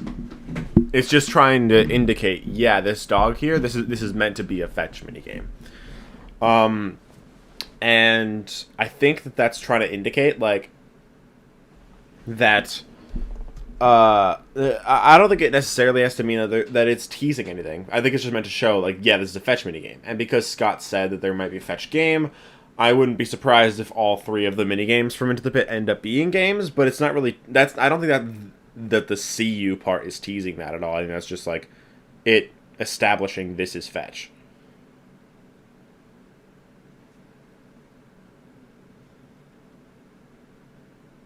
What? What is that? Anyway, I want to keep watching this. I'm going to rewind a little bit because I kind of stopped paying attention. In FNAF 6, he takes on the appearance of a brown bear with mismatched green eyes and a flimsy red hat. Mediocre melodies aren't really a big deal in Freddy Fazbear's Pizzeria Simulator, however, but there are a few interesting details about Ned Bear in this game that are absolutely worth bringing up. Firstly, he's the only mediocre melody with a risk rating in the pizzeria menu. This is the menu that calculates if an animatronic can pose a threat to your pizzeria and its clients. Watching his dancing animation and jump scare in Ultimate Custom Night makes it clear that he's a bit more flimsy than his fellow band members. And speaking of UCN, that's actually what I want to talk about the most. As I'm sure you know, Ultimate Custom Night was an insanely ambitious game that featured some of the most iconic characters in the Five Nights at Freddy's franchise. And the mediocre melodies. But while fans were confused at first, they soon found out that this weird band of... Well, he said the game that he wants the Mega Cat Studios to make next is Fetch. Like, I think that indicates, like, there doesn't have to be one, but it indicates that there probably will be one. Because Scott said that he wants them to start working on it, so... What if you can get a good ending? Who knows? I got no idea what that game would work like, because it's... You don't attack Fetch, or Fetch doesn't attack you at all in the story, so I don't know how that would work. But. Animatronics was hiding a dark secret. Orville Elephant, Happy Frog, and Ned Bear had extremely rare voice lines with a quiet, childish voice playing behind them. The voice lines for Orville Elephant and Happy Frog are pretty self-explanatory, basically speaking directly to William Afton and confronting him about what he did while he was alive. We've only just begun. I will never let you leave. I will never let you rest. He tried to release you. He tried to release us. No, I don't think so. But I'm not gonna let that happen. I will hold you here. I will keep you here. No matter how many times they burn us. But Ned Bear's voice line is different. This is how it feels, and you get to experience it over and over and over again, forever. I will never let you leave. This is how it feels? This is how what feels. Why would Ned Bear, of all people, know what being trapped in a hellish purgatory, tortured for years on years without end, always try to move on with being unable to I think that's just the feel vengeful spirit saying that. I don't think it matters. I don't think that has anything to do with Ned Bear, Let's take a step back. I'm gonna put this out in the open and just phrase it clearly. What I'm proposing is that Ned Bear is a form of Golden Freddy. Now, I know that must sound I don't even think Golden Freddy is the one you should not have killed, so I don't think that has anything to do with Golden Freddy. But I also don't think that that's special. I think that's just him. I think that's just him having a line from the vengeful spirit, just like the other two do. Like, I don't think it's trying to single him out at all. Completely ridiculous to you, but there's actually a very specific reason why I think this makes sense. This wouldn't be the first time Golden Freddy transformed into a different animatronic. Throughout the FNAF games, we encounter Golden Freddy multiple times, always in some kind of supernatural way. In FNAF 1, FNAF 2, and FNAF 3, he has different appearances every single time. That's Shadow Freddy, Let's focus on Golden Freddy. FNAF 1 and 2, though. Between 1987 and 1993, when FNAF 1 takes place, the Freddy Fazbear animatronics went through some pretty significant design changes. Fazbear Entertainment undid the additions made to them in FNAF 2, and reverted the animatronics to their classic appearance. But you know what's something I've always found weird? Golden Freddy's appearance changes too. This wouldn't be so odd if Golden Freddy wasn't a literal teleporting ghost that no one knows exists, except for maybe William Afton. It would make no sense for Fazbear Entertainment to fix Golden Freddy, unless they were planning to use him for a future location. Which they weren't. So basically we've got ourselves an animatronic character that magically fixes itself and changes its appearance to match its band members. Isn't that odd? What's the main reason you don't believe Golden Freddy is the one you should not have killed? Because, okay, even if you don't believe Andrew was in the games, the fact that Scott said that the books would be meant to answer questions, and then the Man in Room 1280 happens, and then you have Andrew wearing an alligator mask, very clearly indicates, like, he wouldn't do that if Golden Freddy was the vengeful spirit. If Golden Freddy was the vengeful spirit, he would have made the vengeful spirit Golden Freddy in the books, but he doesn't do that. He makes it an alligator character. So it's like, that kind of just goes against what he said. That just causes extra confusion. And I feel like people don't pay attention to that enough. Like, even if you don't want to say, oh, Andrew is a character in the games, you don't have to say that. But saying that Golden Freddy has to be the one you should not have killed, when that happens in the books that are meant to help you solve the games, I feel like that very clearly is a big contradiction. And it's like, why would that be the case? Ultimate Custom Night says otherwise, and Ultimate Custom Night is an actual game. Not really. Golden Freddy is there, but it doesn't say Golden Freddy is behind everything. Like, it's showing Golden Freddy disappearing into the darkness does not have, like showing Golden Freddy going into the darkness and showing Golden Freddy talking to Old Man Consequences does not mean that Golden Freddy is the one doing any of this. To me, that more so indicates Golden Freddy is trying to stop the one you should not have killed from torturing Afton and trying to get them to rest. And Old Man Consequences is like, yo, it's not working. They're not going to stop. You should stop. You should rest yourself. And then Golden Freddy disappearing is indicative of Golden Freddy letting the vengeful spirit do whatever because he's not going to give up. There's also the whole thing with it being male. There's explanations for that with Cassidy, but none of them really are very satisfying. And again, why would Scott make it a male spirit in the books if it's not a male spirit in the games? Books are not meant to solve every question. If that was the case, Hudson would be the FNAF 3 guard. Not really, but like, see, the thing about that is that there's different questions that are meant to be answered in different stories, and sure, the books aren't meant to solve every single thing, but why would Scott make that deliberate change when this is a question people are asking? What Scott said about Frights was that they're made to help solve a lot of the questions people have had over the last year. Over the last year, at the time, was referring to since about Ultimate Custom Night. That's about what had happened, like, the past year. So the fact that he did something, the idea of him making a change that completely contradicts what people believe about Ultimate Custom Night just doesn't make any sense. Also, Hudson being the FNAF 3 guard is not. It's not really what that indicates, and more so indicates that the phantoms are connected with Springtrap, or that they're like hallucinations or something caused by agony. So, why would the one you should not have killed be a random character that was never mentioned before? Why would there be a new character introduced in Toy Chica the High School Years if there's somebody that was never mentioned before? Like, the game itself is like, in Toy Chica the High School Years, there's an extra 7th kid that was killed by Afton. There's 6 main kids, and then there's 1 7th. There's the 7th. So, who is the 7th? Why are they there?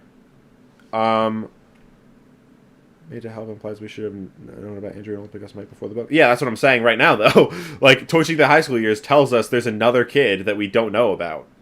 And it doesn't really fit anybody else that we do know about. Like, it doesn't fit the bite victim because he wasn't killed by Afton. It doesn't fit Elizabeth because while she was killed because of Afton, she wasn't killed by him either. So, the idea of it being a random kid, the idea of it being a random kid makes more sense. Or, like, not a random kid, but a kid that we don't know about makes more sense.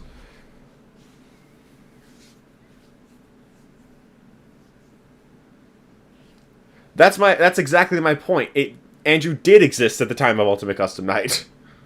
You can't say that he didn't exist when I'm saying I think that this minigame, or this cutscene, is trying to indicate that this character exists. You can't say, oh, that can't be the case, though, because that character didn't exist. That's not the case. I'm just saying this is a new character that is vengeful, that we didn't know about, that Afton killed. And the whole thing is that this is a brand new character we didn't know about, and then in the Frights books it's being like, oh yeah, guys, this wasn't Golden Freddy. This is a completely separate character. You can argue about this all you want, but that doesn't, like, you can't really convince me that that makes any sense to make Golden Freddy the one you should not have killed, and then in the books trying to help people solve the previous games. You can't say that what? Golden Freddy's on the loading screen of the Knights in Ultimate Custom Night? No, he's not. The obvious implication is Golden Freddy is the one starting up the Ultimate Custom Night. That didn't happen. What are you talking about? That never happened. What? That's like saying Elizabeth didn't exist in this location because we didn't know her name back then. Exactly. Why would Scott do that? Why would he change the spirit's gender and the animatronic of the spirit in the books? If there was no Golden Freddy in Ultimate Custom Night, then I think people would be more accepting about Andrew. Yeah, sure. But that doesn't mean that Golden Freddy was the one you should not have killed. Just means it's involved. And that's why Andrew was put in the books, in order to clarify that.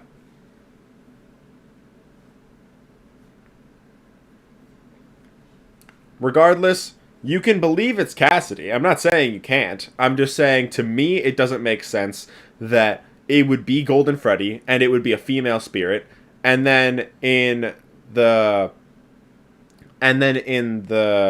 game itself, it will be a male spirit who is not which Golden Freddy is not, and then in the books, it's a kid that isn't a female, nor is it Golden Freddy at all. It's a completely different animatronic. So, to me, it just doesn't make any sense that Scott would do that in a book series that is meant to be solving questions that people are asking about, that people were asking about at the time of Ultimate Custom Night. Some of the biggest questions over the past year, aka from Ultimate Custom Night, and people are like,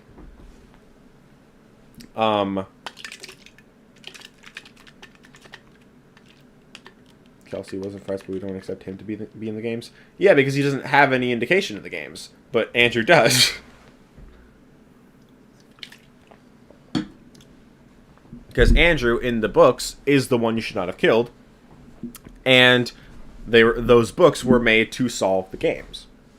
Kelsey exists in Frights, sure, but Kelsey's also just either a random spirit or Eleanor, so that he doesn't really matter either. Underbite Riven Receiver doesn't make sense why Cassie doesn't take the cake. She doesn't want to rest so she can torment William. I mean, I don't think she does torment William, but I would see it more as she is either staying behind to save Andrew, or it would be that she is not taking that spot in Happiest Day because it's literally not the spot for her. or you could just say that she is the receiver. Either way. Evan glazing frights. It's not glazing. It's literally me taking Scott at his word. We don't know what questions the books are answering because Andrew does answer some questions with Golden Duo stuff and how Ultimate Custom Night happens. Does it though? It does it because I feel like the game is much more heavily implied that Ultimate Custom Night. You know, I'm not even gonna go there. Actually, I think if I resort to the Ultimate Custom Night as a game argument, you guys are that's gonna be a whole other argument. Either way. I don't think it makes any sense for Andrew to be the vengeful spirit in the books, be an animatronic completely outside of Golden Freddy, when Golden Freddy in a book series that is meant to be that is made to solve the games. And then have it do the complete opposite. It doesn't make any sense. Have you watched 14th Theory? You know what? That's a good point. I'll watch that after this. Okay, can we stop arguing now and then finish this video? I'll watch 14th Theory after this if it makes you feel better. For in sister location, we've got ourselves two suspiciously Golden Freddy-shaped characters that feel out of place at best. Nightmare Fredbear. But I will stand by, even if 14 Theory convinces me that Cassidy is the one you should not have killed, that does not mean it makes any sense, okay? I will stand by that till the day I die. And Yendo. In FNAF 4, Nightmare Fredbear randomly apparates out of nowhere and replaces the entire main cast. And in sister location, Yendo, which is short for Yellow Endo, similar to Golden Freddy's canon. Why does everyone accept Cassidy? Well, because like you guys said, Golden Freddy is in Ultimate Custom Night. And also because Andrew's in the books and everybody hates the fucking books. The name Yellow Bear is a hallucination that randomly appears throughout the rentals facility and appears in your office in the custom night mode, killing you if you stare at it for too long. Killing you if you stare at it for too long. Wait a minute. What I'm saying is there's a precedent for Golden Freddy going around in these locations and shifting himself depending on the cast around him. Even following Michael Afton into his dreams as Nightmare Fredbear. Sure. This is the case in every single FNAF game in the original era, except for one. Nah. Well, the idea that Cassidy doesn't exist in Frights because Andrew takes that role, aka the new kids of the MCI of Frights exclude Cassidy, include Charlotte. That's an idea that I don't think makes any sense. Because I feel like including Charlotte in there doesn't make sense. And I think it just makes more sense that it would be the missing kids and Andrew, which would include Cassidy in that too. So I don't think it makes sense to be Charlotte in there. 6. Into the pit, I mean.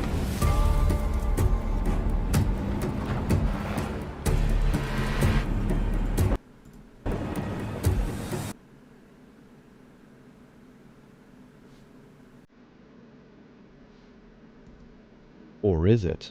Behold, suspect number 1, Ned Bear.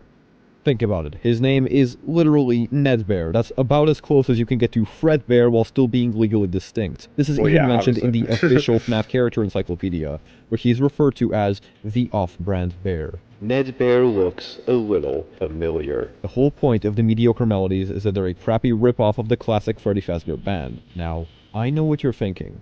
If the mediocres are a copy of Freddy and the Gang, wouldn't it make sense for Ned Bear to represent Freddy Fazbear? Well, no.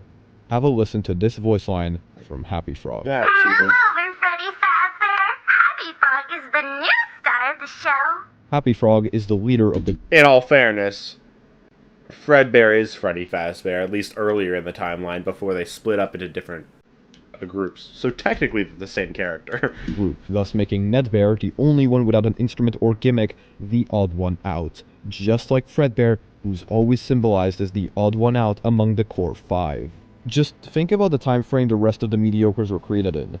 We got our first proper glimpse of the mediocre melodies past in Secret of the Mimic, a game that takes place in 1979, with these costumes and animatronics being made in the early to mid-70s. Freddy Fazbear wasn't around back then.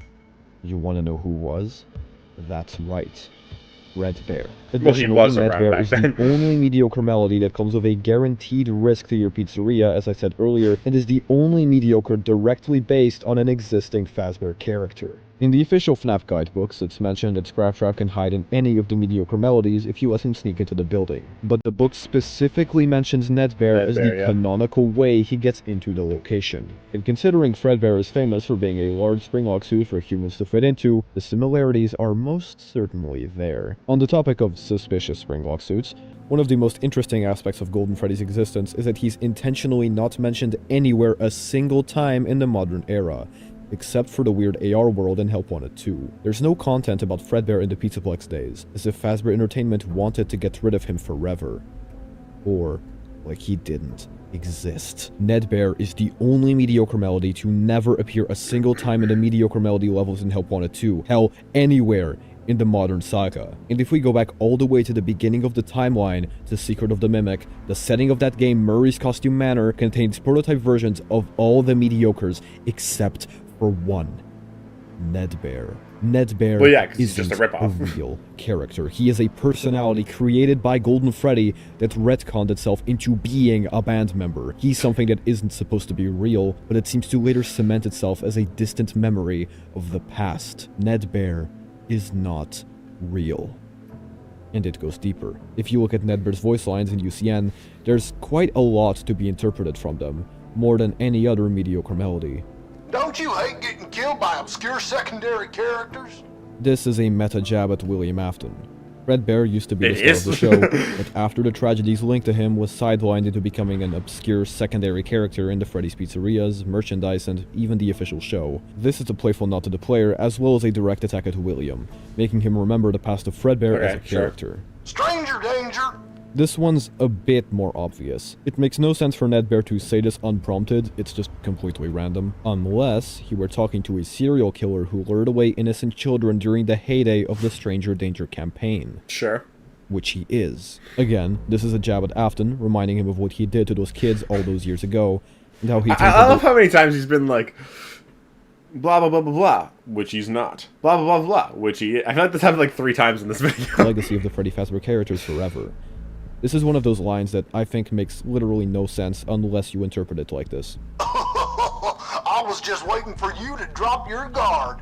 This one's a bit more subtle, but notice how Nedbear puts a slight emphasis on the word guard. We know for a fact William worked as a night guard at the FNAF 2 location, which is when the events of the Save Them minigame play out, and why he's wearing a gold badge in that game. And he also likely worked as a guard in previous locations, like Fredbear's and the OG Freddy's. So, again, this voice line is a callback to William's past, while also acting as a subtle nod to the past games of the franchise. Whoops! That's gonna leave a mark. It took me a while, but I think this one's referring to the bite of 83.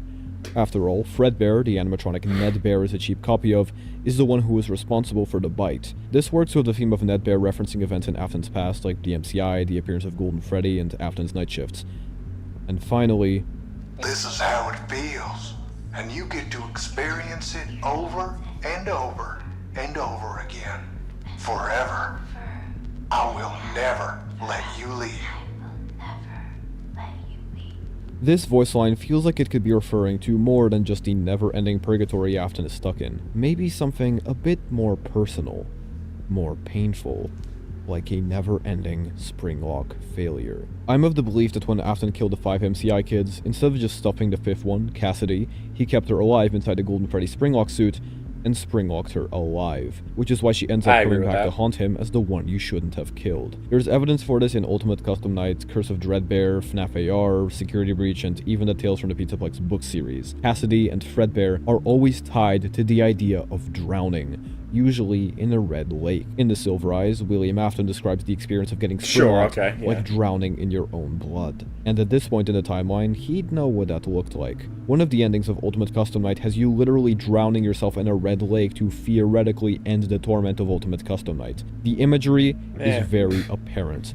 And if I don't we think it's to end it, I think it's to accept that it's going to keep happening. Created by Golden Freddy to haunt William, the pieces and the connections start falling into into place. Throughout his voice lines, Ned Bear seems to be a lot more aware of Afton's past and the nature of Ultimate Custom Night than he initially lets on. Honestly, his entire design feels like a cruel parody of the animatronics, and after some thought, it could even be a parody of what Fredbear looks like after the bite. Jaw misaligned, eyes mismatched, hat broken. Everything this animatronic says and does is a pointed attack at William Afton and the legacy of Fazbear Entertainment. Him appearing out of nowhere as this random character and assimilating into the already existing melodies from decades prior is perfectly in character for Golden Freddy, and goes along with other examples I brought up earlier like Nightmare Fredbear and Yendo. This is a character whose very existence wasn't supposed to happen. The Five Nights at Freddy's games do exist in universe, so I think it's likely that the legacy Golden Freddy left in the modern era were difficult to spot Easter egg characters like Yendo and the FNAF free Shadow Freddy, or more obvious ones hidden in plain sight like Nightmare Fredbear and Netbear. That's why these characters have such a small Golden Freddy left in the modern era were difficult to spot Easter egg characters like Yendo and the FNAF free Shadow Freddy, or more I think the FNAF free Shadow Freddy is just Shadow Freddy, not Golden Freddy. ones hidden in plain sight like Nightmare Fredbear and Netbear. That's why these characters have such a small impact on the modern story compared to their counterparts. They exist, but they're not active participants.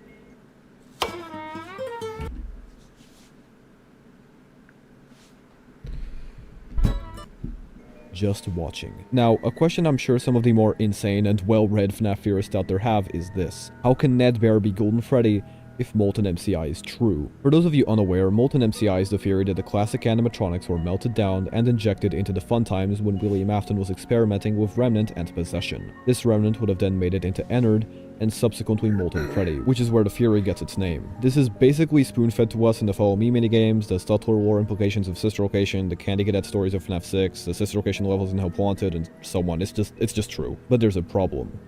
The most common theory is that Golden Freddy's endo, and thus his soul, Cassidy, ended up in Molten Freddy 2. But I actually don't think this is the case. The reason Golden Freddy is slumped over or immobile in all of his appearances in the physical world is because he's a Springlock suit stuck in suit mode, with no one left to operate it. The endoskeleton Golden Freddy has isn't the same as the endoskeleton Freddy Fazbear or Foxy the Pirate or anyone else has. They fulfill different functions. Golden Freddy is a Springlock suit, Freddy isn't. In the Follow Me minigames, William takes apart every animatronic except for one, Fredbear. The spirits chase and corner him before he has a chance to do that. So for all we know, some part of Golden Freddy might be in Molten Freddy, but there's definitely something else out there. Something that's taking on the shape of these characters as time goes on. Cassidy, the vengeful spirit, the one Afton shouldn't have killed. But what's the part of Golden Freddy that remained? After all, every time we get a glimpse of Molten MCI and its imagery, it's always about 5 things going into one. The 4 main MCI kids, plus someone else. But who? Well, the answer to that is pretty straightforward. It's the Crying Child. I'm sure you're familiar with the theory that Golden Freddy is possessed by 2 spirits. Cassidy, a victim of the MCI, and the Crying Child, the kid who got killed in the bite of 83. What if, at some point during the Follow Me minigames, the souls were separated? Cassidy would escape the suit to find and chase William, while Crying Child stuck with the other missing children and made his way into the fun times. Explaining not only why the furnace in the Sister Location bunker we find in Help Wanted has 5 endoskeletons, but also some of the weirder lines Molten Freddy says in FNAF 6. One big happy family together again. Oh, what a pleasant surprise! These lines feel very familial, almost as if the spirit in control of Molten Freddy knows who Michael, the player character of FNAF 6, is. Just some food for thought. So, with Crying Child and Molten Freddy, Cassidy follows the Aftons as time passes, from Sister Location to FNAF 3, even to Michael's repeated nightmares, all the way to Freddy Fazbear's Pizzeria Simulator, where she takes on the form of Ned Bear to taunt Afton and everything the company he created stood for. But even as Freddy Fazbear's Pizza Place burned down, her work wasn't done. All that remained was one final jab at Afton. One final punishment. One final night shift. So, there you have it. The funny Tomater animatronic is actually a vessel created by the most terrifying spirit in the entire franchise. At least in my opinion. Funny, isn't it? I've been thinking about the FNAF games and the hundreds of voice line secrets they hide for a very long time now, and being able to actually find a connection through such a seemingly random glupshido character was very rewarding. Honestly, this theory is completely insane, and I wouldn't be surprised if it wasn't Scott Cawthon's original intent. However, I think it's really funny, and I hope it's true, because that means this guy gets to be the biggest looming threat of FNAF 6. As always, stay safe, and keep on theorizing. Alright. I mean... Sure. Do I think that's a stretch? Welcome to... Definitely. Is it a little funny? Yeah.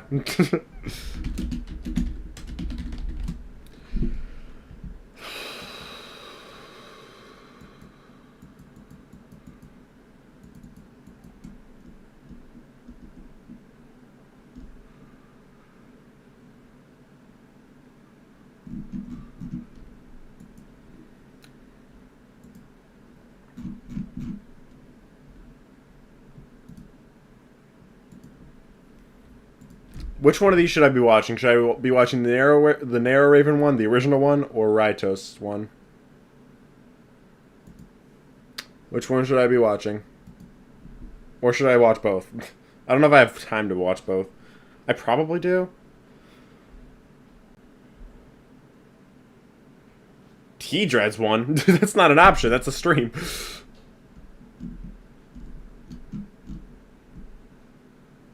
Is it this one? I'll watch the Narrow Raven one, because I know he was the first one to come up with it. Today, we solve who is truly the vengeful spirit. Okay.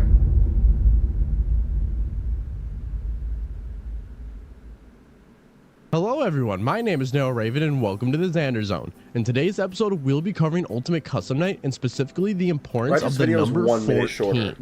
Now, I received a lot of help with this theory from T-Dread, Cryonide, Unwithered Truth, and Crashmaster, and T-Dread's overanalyzing Ultimate Custom Night stream, so make sure to show them all some love for the help that I got with this.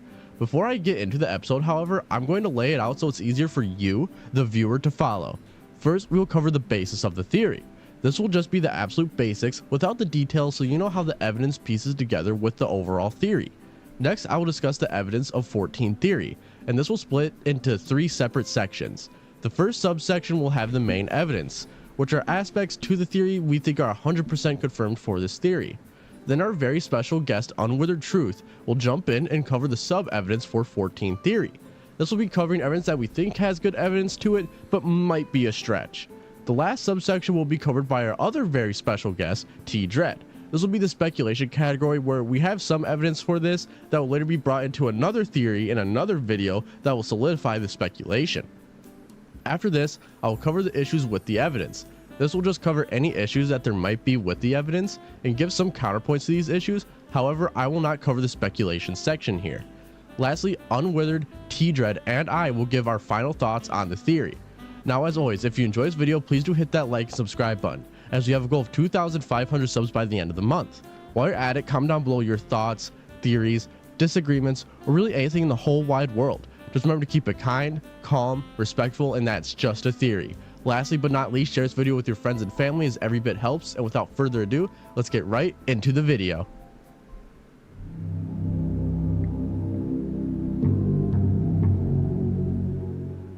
Alright, so let's get into the basis for 14 theory. So the number 14 is quite important when looking into the story of Ultimate Custom Night. The number 14 reveals who is truly in control of William's purgatory and the importance of our favorite yellow bear and Toy Chica of all characters. At first we noticed a handful of connections, but as T-Dreads, Unwithered, Cryonide, Crashmaster, and I kept investigating, we found more and more evidence that kept piling up that culminated in this theory that shows the importance of just not the number 14, but the number of 7 as well. As we travel throughout this wild journey, you too will see why the only true vengeful spirit is Golden Freddy. Sure. If you get convinced you should do 14 push-ups. Alright, I can so barely do one as the group push-up, was bro. looking I'm gonna around be so real. UCN, Unwithered started to notice that for every 700 points you get in UCN, you get an intermission, which is quite interesting, but nothing to go so off every on quite 1400 yet, you get but Toy will lead to Chica. something quite amazing. For a while, we watched Toy Chica the high school years, and Cryonide pointed out that there are 7 victims of Toy Chica, as there's 7 cutscenes for Toy Chica, with one already having a victim before they start, and the final one not involving any further victims. Now, we have a pattern of 7. An Unwithered look at the roster of UCN and counted from the first row from the left. 1, 2, 3, 4, 5, 6, 7. Toy Chica is the 7th character in the roster. Now, this isn't anything substantial, however, once you see some of the other evidence, you will see why this matters. We kept analyzing the lockers, and I point out specifically that the number 14 is slanted. It is the only number out of all of the lockers we see that are slanted. For a while, we sat around and didn't quite know what to do with this, and decided to investigate the different offices of Ultimate Custom Night, and we stumbled on some stars in FNAF 4's UCN office. In this office, if you count all the gray stars, you get 14 stars, with one of these stars being completely white, almost singled out and in the center. Now, we looked into the shading of this star, and other stars do have shading to them, so this star being white isn't a result of shading at all. Later in the stream, a viewer named Jaxalotl commented that the 14th intermission in UCN is the one involving Golden Freddy for completing 50-20 mode. This was more evidence adding on to the biggest connection of the stream that was found by yours truly. If you count 14 left to right from the first row, you end up on Golden Freddy. Now, Golden Freddy's head is also slanted, and next to him is Springtrap, who is William Afton. Now, how does this matter? Well, in Toy Chica, the high school years, she represents William. And guess which locker she is covering when she is leaning against the lockers? The 15th locker, with the 14th number being slanted and Golden Freddy having a slanted head. Now, Unwithered found that this placement is intentional, as through the development of UCN, Golden Freddy and the puppet were in the final 2 slots, but were later moved up and swapped, so that Golden Freddy could be right next to Springtrap. Now, if you need more evidence that the vengeful spirit is Golden Freddy, look no further than Golden Freddy's secret mechanic in Ultimate Custom Night. Golden Freddy is the only character in UCN where if you try to death coin him, he will jump scare you as Fredbear, meaning Golden Freddy cannot be removed under any circumstances. Now, with the main evidence out of the way, I'd like to give it over to Unwithered to cover the sub-evidence. Be there soon-ish. Dude, slow down. It's gonna be a while. You're not my mom. Thank you so much, Naro, for having me on to discuss this really fun theory, and thanks to T-Dreads for having me join his stream. This was the first live stream I've ever been a part of, and I had a lot of fun hanging out with the other theorists and analysing all of these tiny details in UCN. Now, as Naro already went over, we've got a lot of really interesting connections between 7s and 14s and Golden Freddy, but they don't end at slanted locker numbers and yandere yellow birds representing child murderers. Building on the 14s which connect Afton and Golden Freddy, Cry and I had noticed that each character 14 spaces apart relate back to the Afton family in some way. So obviously we've got Golden Freddy at 14 and Afton at 15. If we continue counting, we arrive at Circus Baby for number 28 and Rockstar Foxy at number 42, obviously representing Elizabeth and Michael respectively. Now, while Michael doesn't have any direct connection to Rockstar Foxy specifically, that animatronic is one of the few passive/support animatronics in the game who has this to say to William. Yarg, you play with fire and sometimes you get burned. Okay. I don't think I need to explain how Fires and Foxy relate back to Michael. We can even go further with our 7s and our 14s. 7s are quite relevant to this game regardless of these new discoveries, as this is the 7th game in the series. It's also the Custom Night, which in the first few games, the Custom Night was always represented as Night 7. But still, there are more 7s and 14s to this game. With Ultimate Custom Night, aside from the base 50 animatronics, there are a number of hidden characters who can show up to ruin your night, summoned by DD or XOR, and guess how many characters they can summon? 6. Okay, well, well, that's a bit of a disappointment. Fredbear. As we can see in this teaser released during development, Scott was showing off DD's mechanic, showing these 7 boxes with all the secret characters being revealed one by one. The last of these characters was mysteriously left off the list, until Fredbear joined the roster. Now, while in the game Fredbear isn't summoned by DD, we know now that Scott considers all of these secret characters to be part of a set. So, 7 secret animatronics, the 7th one's Fredbear, surely that's everything. No? Okay, let's keep digging. Having neither the skill nor the patience to ever beat Ultimate Custom Night myself, I always assumed that 50-20 mode was considered beating the game. From a community perspective, it definitely is, but one of the weirdest things I found out recently was that you can get the Golden Freddy cutscene by beating 49-20 mode. Now, as soon as I heard this, I thought it was really weird, until 14 Theory came along. You see, by beating 4920 mode, you are awarded 9,800 points. Those of you beating me to it and doing the quick maths will realize that not only is the square root of 49.7, but that 9,800 is 14 by 700. This is because every 700 points, the player is given access to a new cutscene. We've got 7 Toy Cheek at the High School Years episodes, 6 Bears of Vengeance, and 1 Golden Freddy cutscene, making Golden Freddy's cutscene the 14th one accessible in the game. Now remember, Scott could have made it so that for the Golden Freddy cutscene you need the full 10,000 points from 5020, but instead he decided to keep with 14 and 7 to unlock it. Now, for Ultimate Custom Night, that's it, but there is one more thing that fellow FNAF YouTuber, The Withered Circle, noticed. That's in FFPS, in the Midnight Motorist minigame.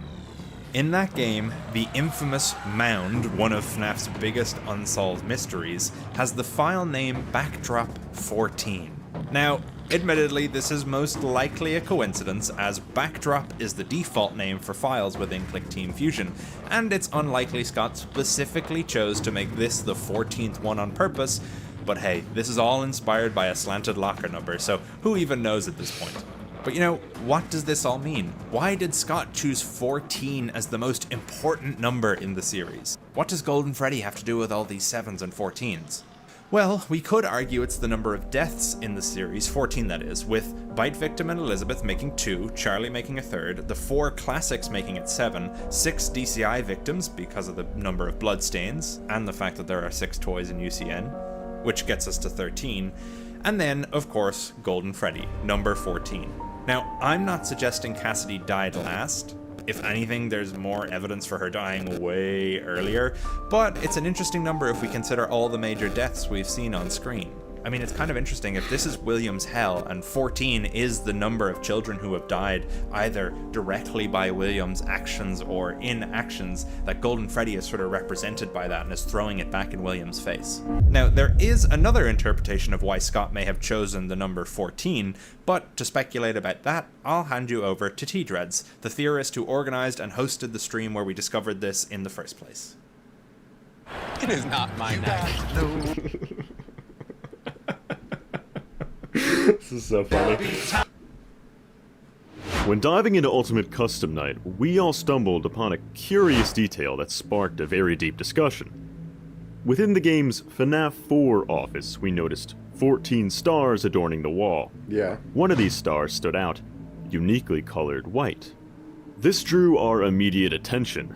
Later, while examining another part of the game, Narrow Raven observed the set of 14 lockers in Toy Chica's cutscenes. Like the stars, one of these lockers was distinct, and it was once again the 14th in the set. The 14 here is visibly slanted, and this pattern felt deliberate, as if the game was pointing us towards something significant. After some theorizing, Narrow Raven had the idea to look 14 characters into the roster. And this is where the dam broke. Because the 14th character is Golden Freddy. Yeah, we got that already. Like the number on the locker is slanted at an angle. The symbolism here... Oh shit. Sorry. It feels like T-Dreads had no idea what the rest of the script was going to be like, so he was like, I want to be the main character here. Love T-Dreads. I just find that funny. Okay. Can be taken further, considering the number 14 itself. Break it in half. 1 and 4. Those together make 5, which feels meaningful, because... What? Okay. Break it in half. Oh, okay. I was confused what he meant. And 4. Sure. Those together make 5. Wonderful. Which feels meaningful, because Golden Freddy is almost always depicted as being apart from the 4 other children. So depicting the 1 and 4 as separate here, adding up to 5, could be to reflect the unique circumstances of his possession. It seems like an intentional detail from Scott. Issues. Thank you both so much for being here. Now, let's get into the issues with our main and sub evidence. So, all of the issues actually come from the sub evidence section. versus the 14 pattern past Golden Freddy, as this could be a stretch. However, it is interesting how they add up to be Golden Freddy, Circus Baby, and Rockstar Foxy, who would be the Vengeful Spirit, Elizabeth Afton, and Rockstar Foxy being a representation of Michael Afton. However, that last one is speculation, though we do know that Foxy has a strong connection to Michael, and Rockstar Foxy does mention being burned when you play with fire. Now, with the 7s, as this may not have been intended, however, you would have Toy Chica, who is a representation of William, Golden Freddy, who is a Vengeful Spirit, Nightmare Fredbear, who would be Bite Victim, Circus Baby, who is Elizabeth, Mr. Hippo, for some reason, who is sometimes speculated to be a representation of Henry, Rockstar Foxy as Michael Afton, and Lefty as Charlotte Emily. All the major players in the story of FNAF lore, but the biggest reach is Mr. Hippo, as he could be Henry, but we don't have a lot of evidence for that. Lastly is the 7 secret characters, as it is interesting that there are 7 characters. However, there is one issue with 6 of them being from Dee Dee's list, the 7th one being singled out being Fredbear. However, these are all secret characters nonetheless, so it's up to you if it's a stretch or not. Though those are the only issues with this theory, and they don't even hurt the actual main part of the theory. These are just the fun stuff we found throughout the stream. So now with that out of the way, let's get into our final thoughts.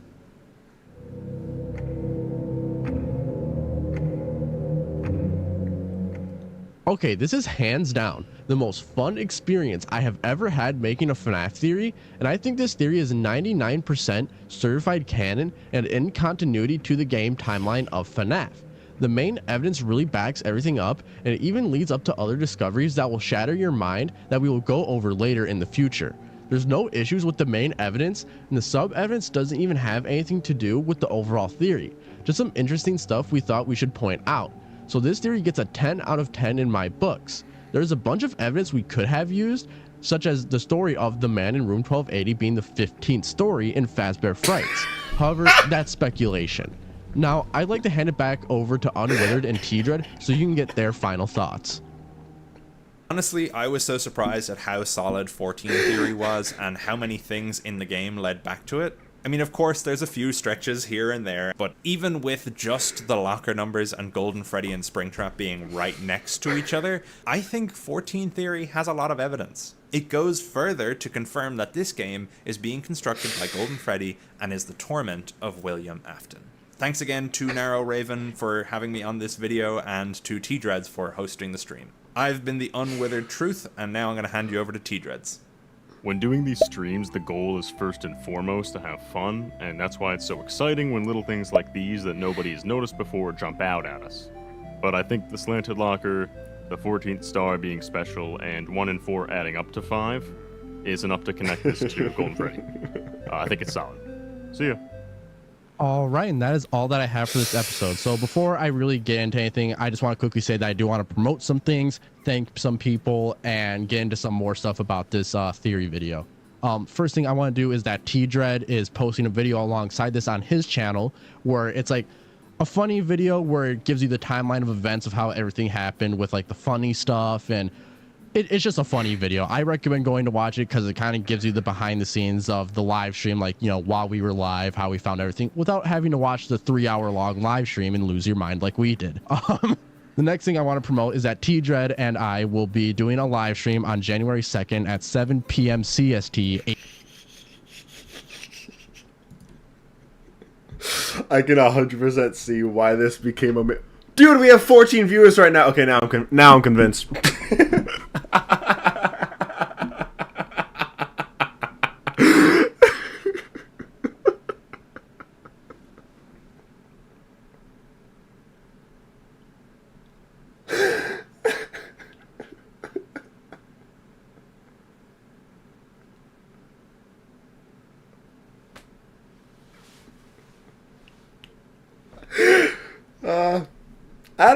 I don't know if I'm convinced or if I just think it's all coincidental, but it's just so funny. Because that's a lot of stuff, for sure. It feels so random. It's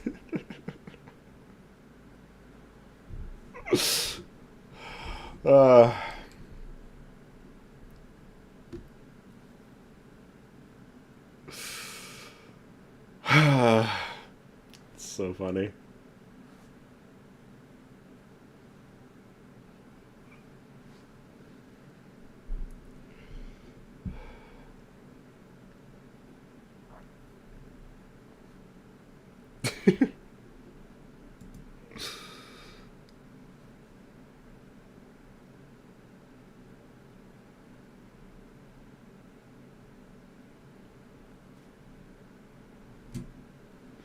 See, the thing is, I can't deny that there's a lot of evidence here, and I'm not gonna say that, like, I'm just gonna ignore it. I am gonna stand by what I said earlier in that even if Cassidy is the vengeful spirit, it doesn't make any sense. But this this is the funniest theory I've ever heard in my life.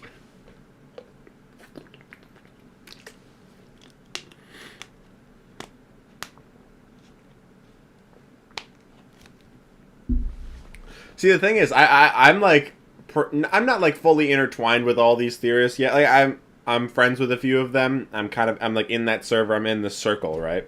But the fact that I'm only now watching this theory is really funny, because like you would think I would have watched it so long ago, considering how many times this has been mentioned in streams and stuff like that. Like in my security breach marathon stream.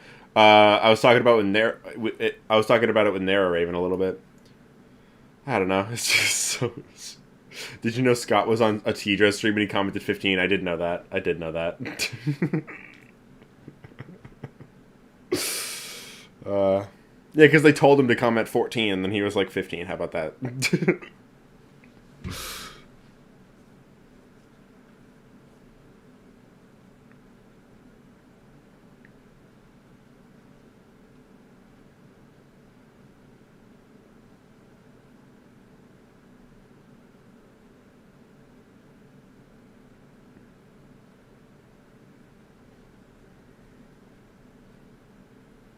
Would you be convinced if he commented 14?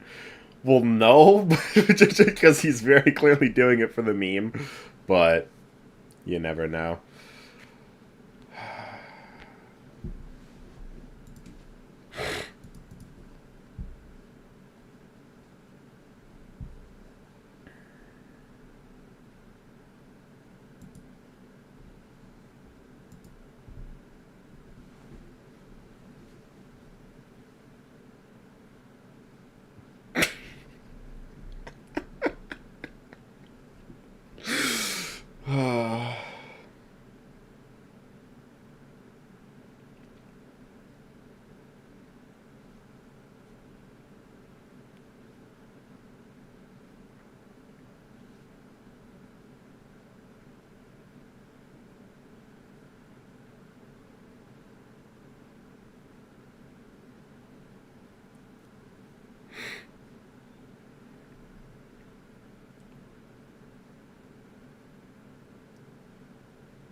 I am contemplating existence.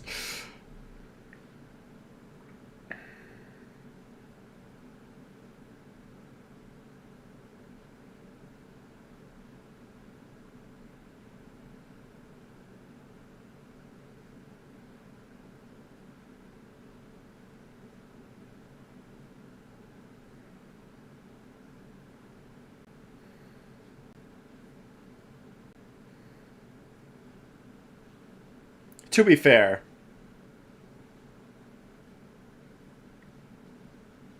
Golden Freddy being next to Springtrap does make logical sense regardless of this theory. Because Golden Freddy is like the last character in FNAF 2. It just makes sense for him to be last. Like the toys make sense to be first, and then the Wizards, and then Golden Freddy would be the last of the Wizards. And then that's all the FNAF 2 characters, and there's FNAF 3. So Springtrap being next to Golden Freddy makes logical sense.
Ironic that we're watching a video about Afton's punishment, and this is the shirt I decided to wear today. It's all coming together. For the love of fucking God, dude.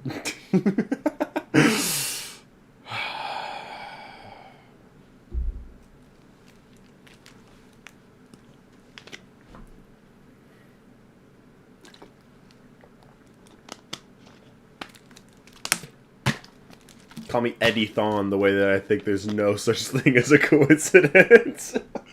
God fucking damn. I'm so stupid.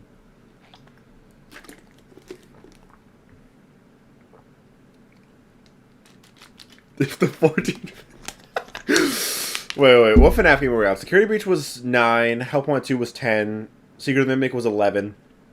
We got 3 more games, and then we gotta have a follow-up to size of the shirt 14. I mean, it's a extra large, but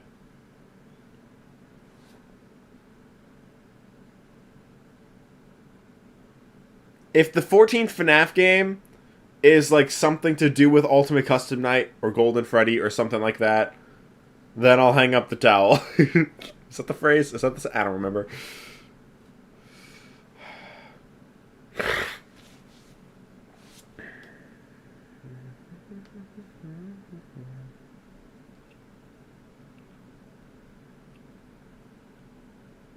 Was Ruin not 10? Ruin was a DLC. What? So no, it was not 10.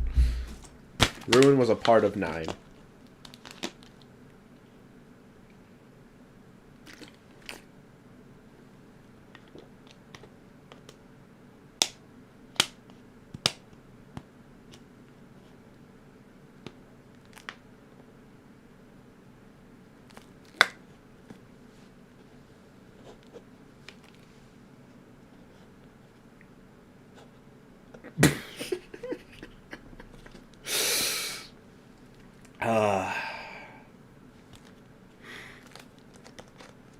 FNAF timeline ending in 2029. No, 2028.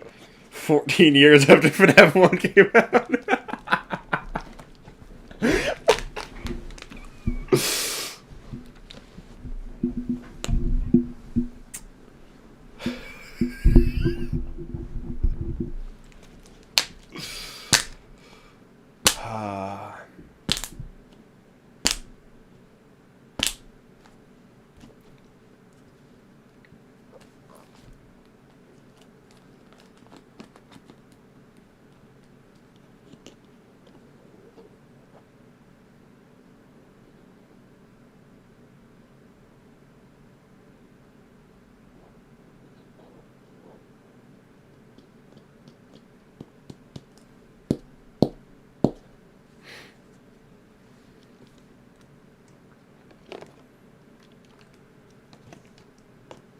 FNAF's 14th anniversary, Scott will put a Golden Freddy image on Scott Games and never elaborate for what reason.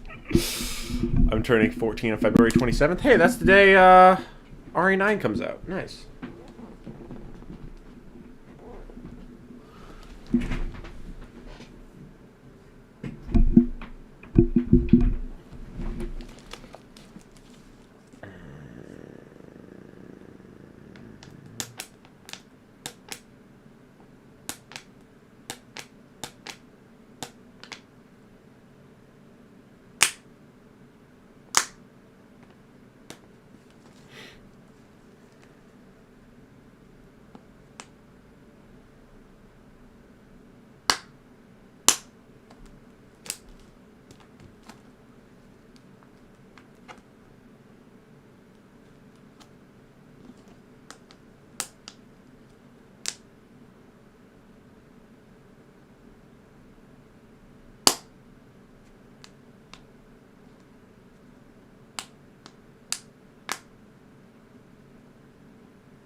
For the love of God.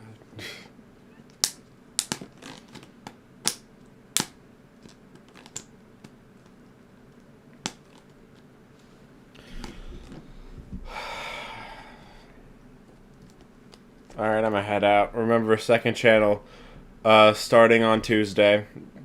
Keep an eye on your community posts at noon EST. I'll see you guys later. Bye.